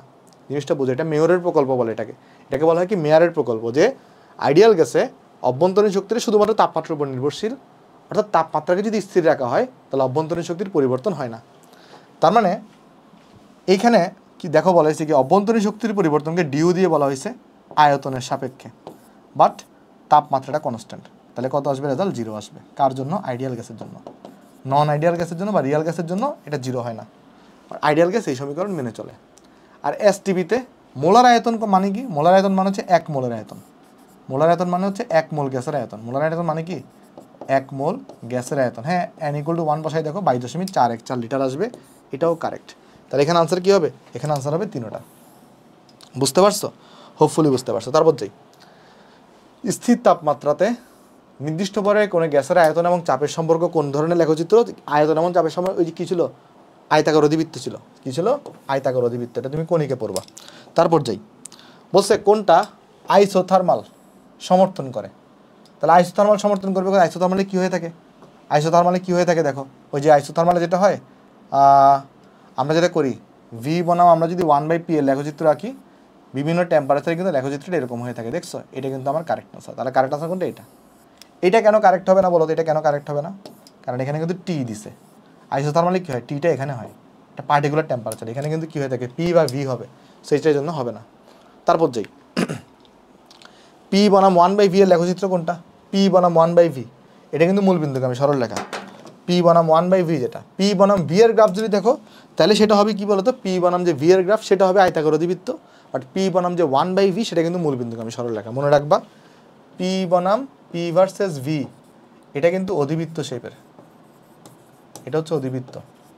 আর পি বনাম 1/v অথবা ভি বনাম 1/p অথবা ভি বনাম 1/p এগুলো কিন্তু কি বলতো, মূলবিন্দুগামী সরল রেখা, মানে y = mx টাইপের। বুঝতে পারছো? Y equal to M X টাইপের। তারপর যাই, বলতেছে এত চাপে এত তাপমাত্রা একটা গ্যাসের আয়তন এত হইলে